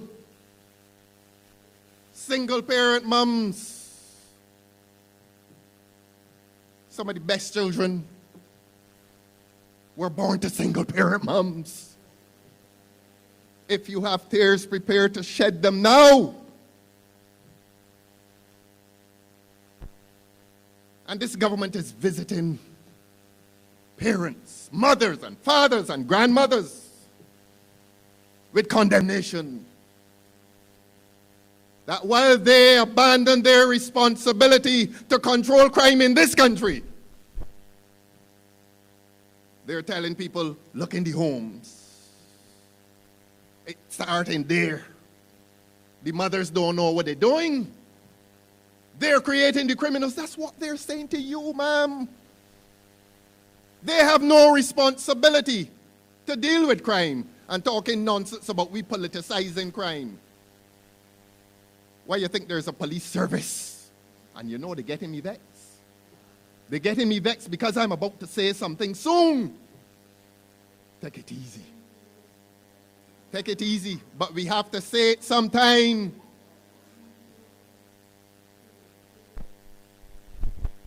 On the first day, they crucified Christ. On the second day, he was dead. On the third day, he rose.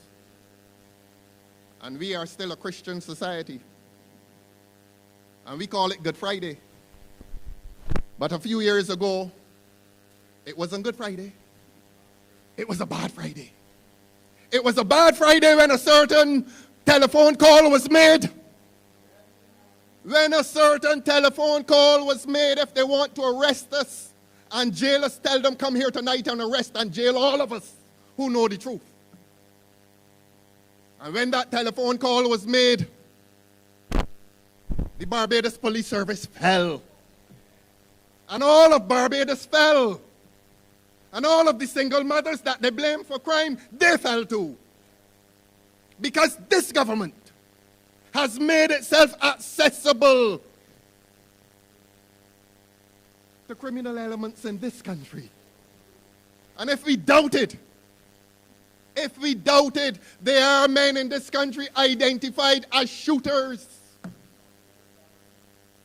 who were receiving $8,000 a month and they blaming single mothers.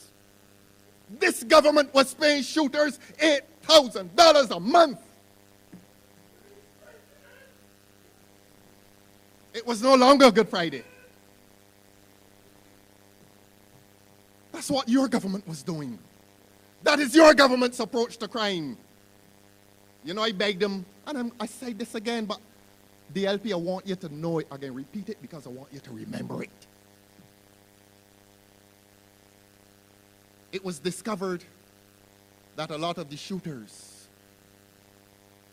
had been on bail for murder. They went up there, remanded for murder, and they came out and they were shooting again.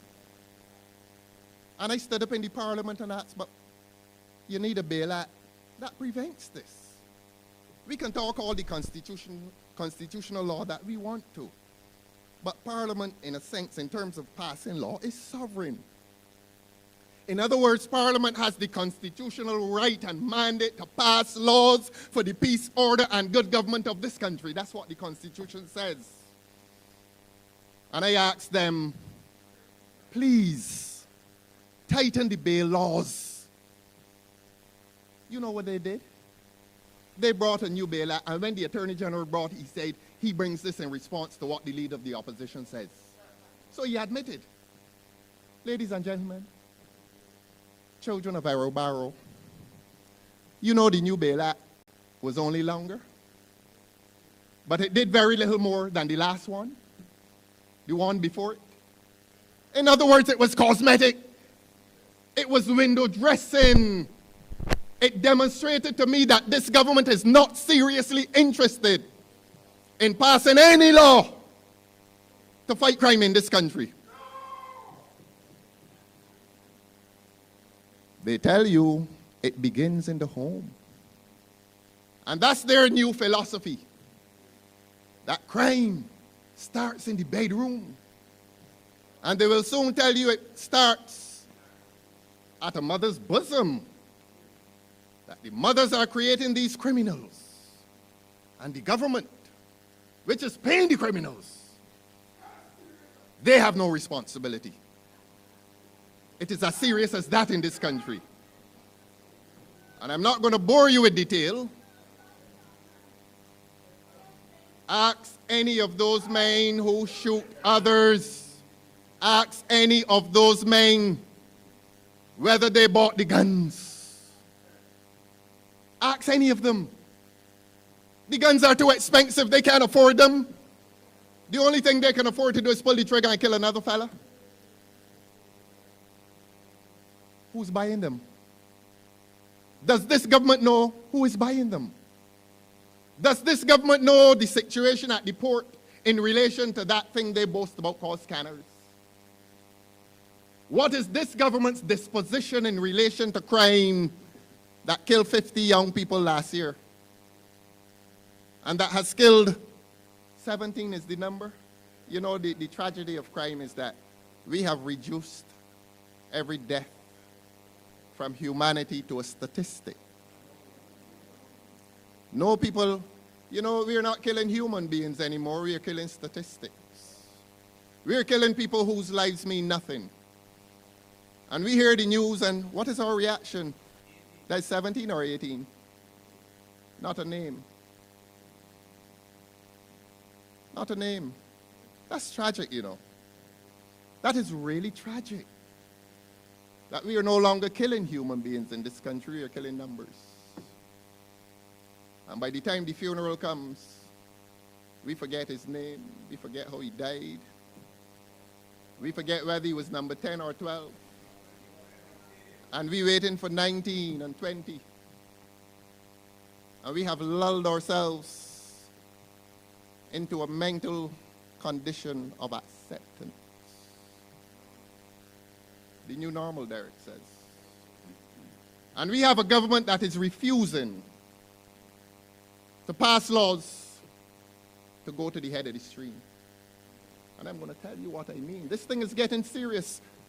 Felicia, we have to win St. James North, you hear? We have to win St. James North.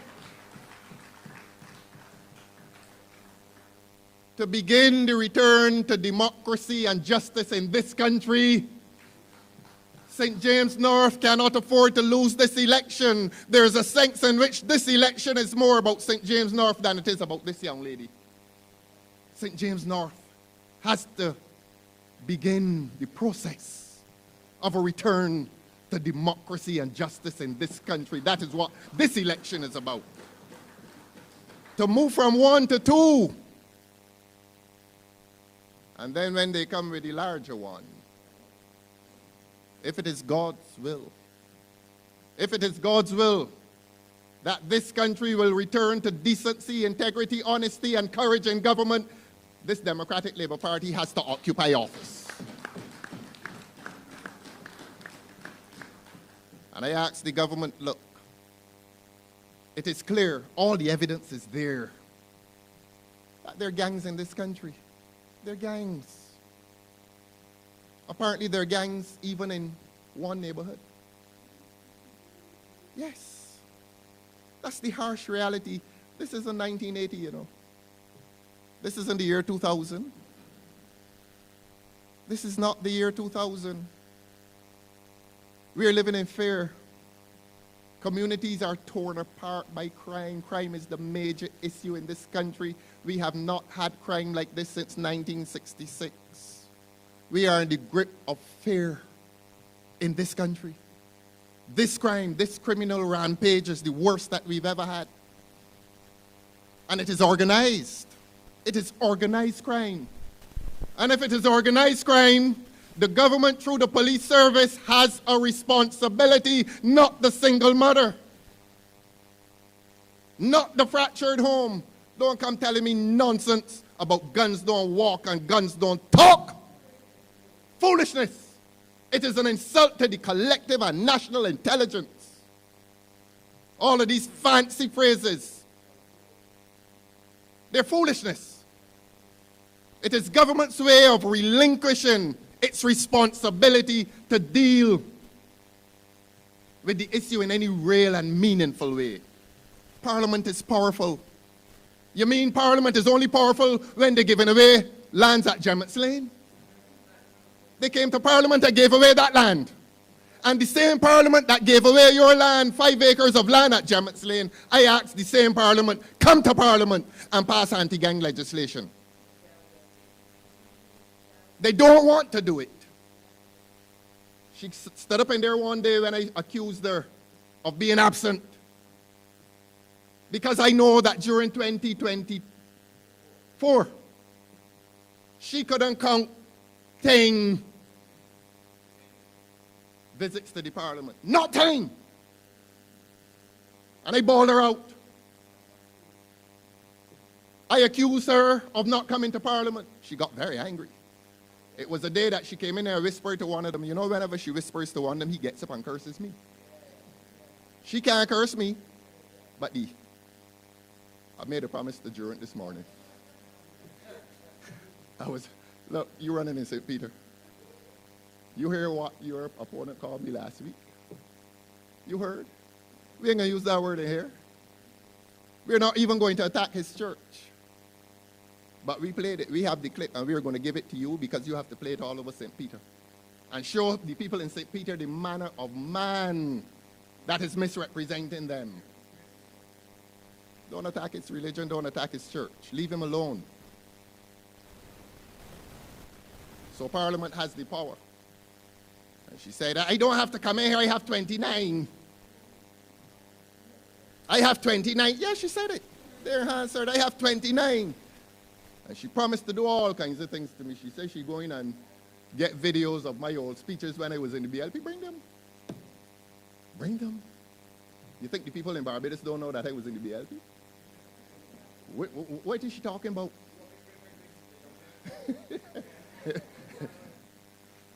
You know, she's so misguided. She doesn't have 29 in there. But she's embarrassing the speaker. Because the speaker, in the exercise of his office, is supposed to be impartial. And the word I just used is supposed to be. So she ought to have said I have 28 in here, but that's a different issue.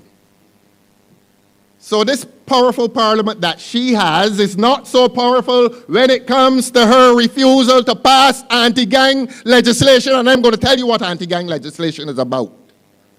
Ask the Bahamians who passed it.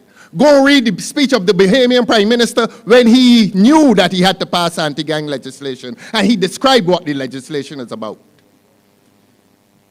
That it moves beyond the actual perpetrator, the man who pulls the trigger, and goes up. Goes up. It goes up. You don't have to be on the scene of the crime to be found guilty of the crime. Because the police have the intelligence. And by that I mean they have the information. Y'all think the police don't know who is who? We have to be careful, Derek. Y'all think the police don't know who is who?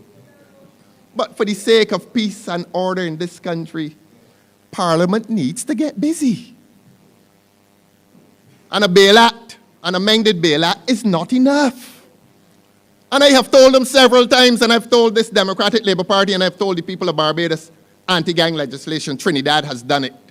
The Bahamas has done it. Other countries have done it. Why is your government so afraid and reluctant to pass anti-gang legislation? The same government that is compensating shooters. St. James North, get your thoughts together. The 21st of May is a date of, it's an important day. It's a day of destiny. It tells this country in which direction it intends to go. It's a very important day. I've told them they also need to establish a gun court. And the pseudoscientists and the psychopaths on Facebook, oh, the DLP doesn't bring any proposal. We brought so many. Anti-gang legislation, the Bail Act. We've asked for a gun court. And we have asked for the creation of degrees of homicide to rationalize the situation of men being on trial. And you relate that to bail. Anyhow, don't let me get too technical. The point is that there's a lot of law that this government can pass. Not necessarily to prevent crime, to send signals and to control it. And to empower the police. To empower the police. Because if the police walking about looking for the shooter, and shooting still taking place, should they not elevate their business to higher levels and go, as we say in Barbados, to the top of the stream? So why is your government so afraid? Why is your government so afraid? And why is your government intending to distract you by talking about tint legislation? I think they're frightened, you know.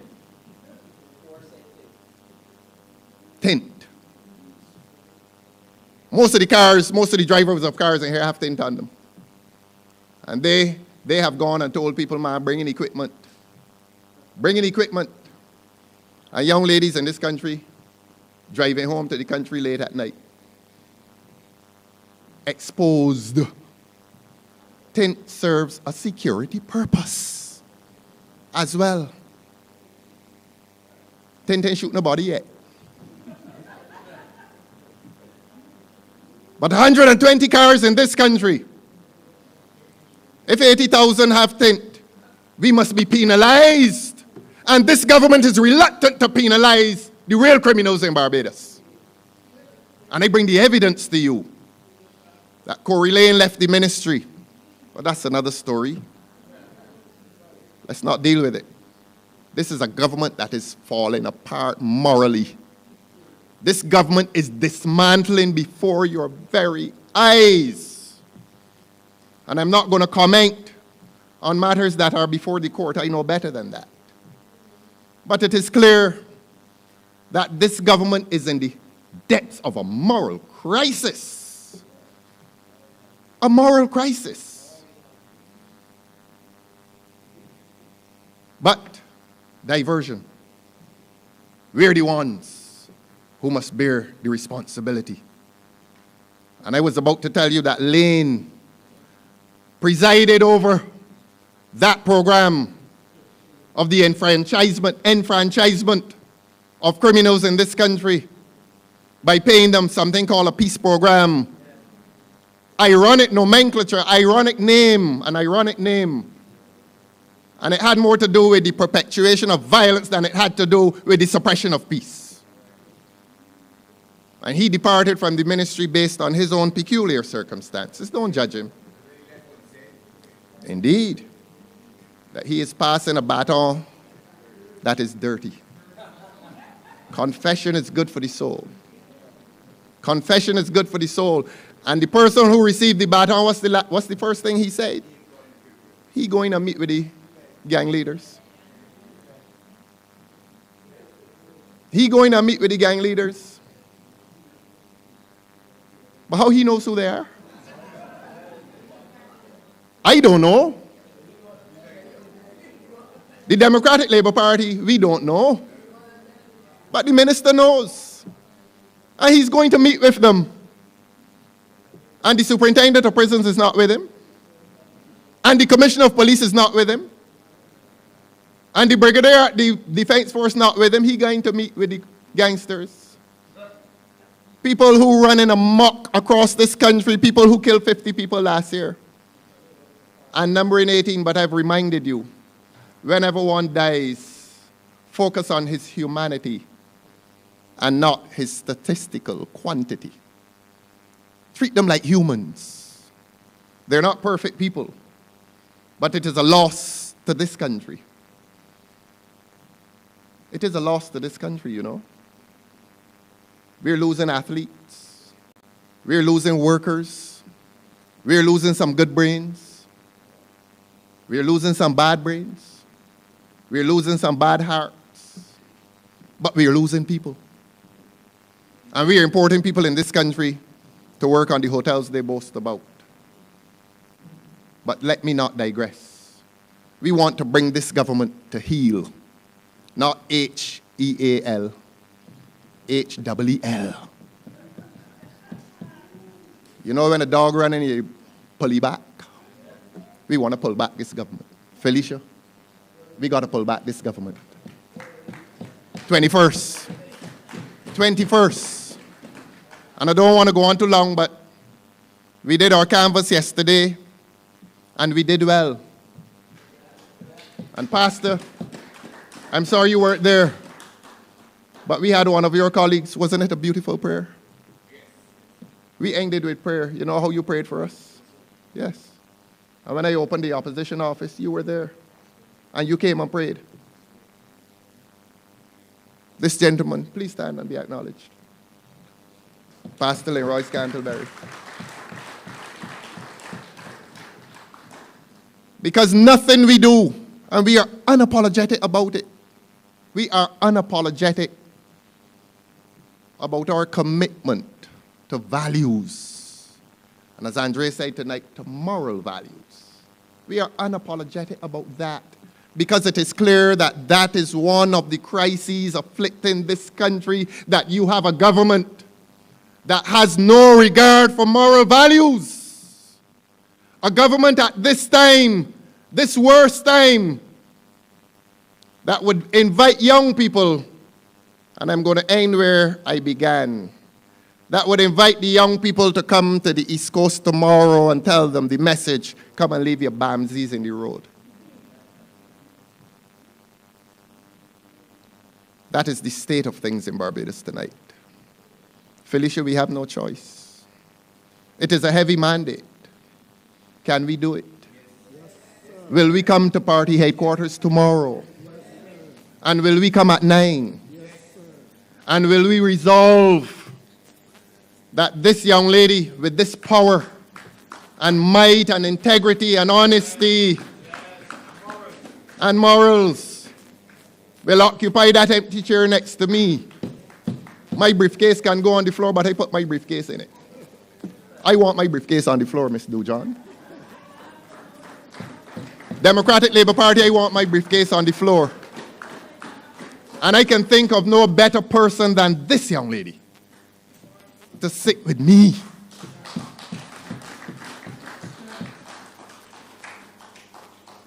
I will have a lot more to say in the fullness of time. And there will be another time. Esther, thanks for your tears tonight. It's like your daughter. You felt as if you were hearing the cries, and those cries were not in the wilderness. Those cries were among this audience, this gathering of souls, this gathering of good souls. Well, that is true. No, we are gathering. They're scattering. They're scattering. They think they're gathering. But let us meet tomorrow. Let us meet tomorrow. God bless you.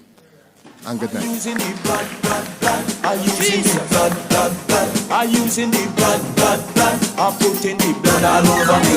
I using the blood, I using the blood, I using the blood, I putting the blood all over me. And let me go sabin all over me. I'm putting it all over me. I'm putting it blood of Jesus. I'm putting it all over me. The Honorable Mr. Ralph Thorne. And before I hand over or hand back the mic to Ramon to give the vote of thanks and benediction, I just want to give a synopsis of what our leader said. He's basically saying that the politicians in Parliament on the side of the Barbados Labour Party, we must hold their feet to the fire. Hold their feet to the fire.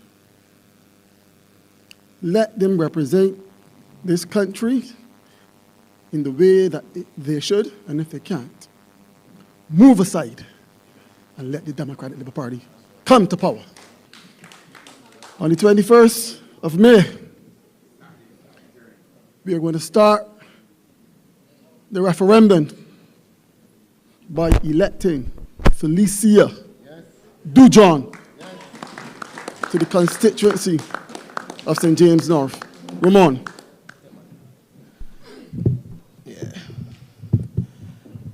Yeah. I just want to say good night to everybody. We ready though. We ready for this thing. We ready to take the reins in a serious way. And I just want to thank everybody. I want to thank the leader of the opposition. I want to thank all candidates. I want to thank all the speakers. Felicia, we got this thing. We can do this thing. Can you travel safely? And good night. Yes, I does the blessing. I does the blessing. Father God blessing. 12 more blessing. I does the blessing. I does the blessing. Them can't stop me. I am blessed. I am blessed. Every day of my life I am blessed. When I wake up in the morning and I lay my head to rest. Every day of my life I am blessed. Me say me praise God straight. Make money straight. Money it has straight. One bad mind. God knows me love woman. Me father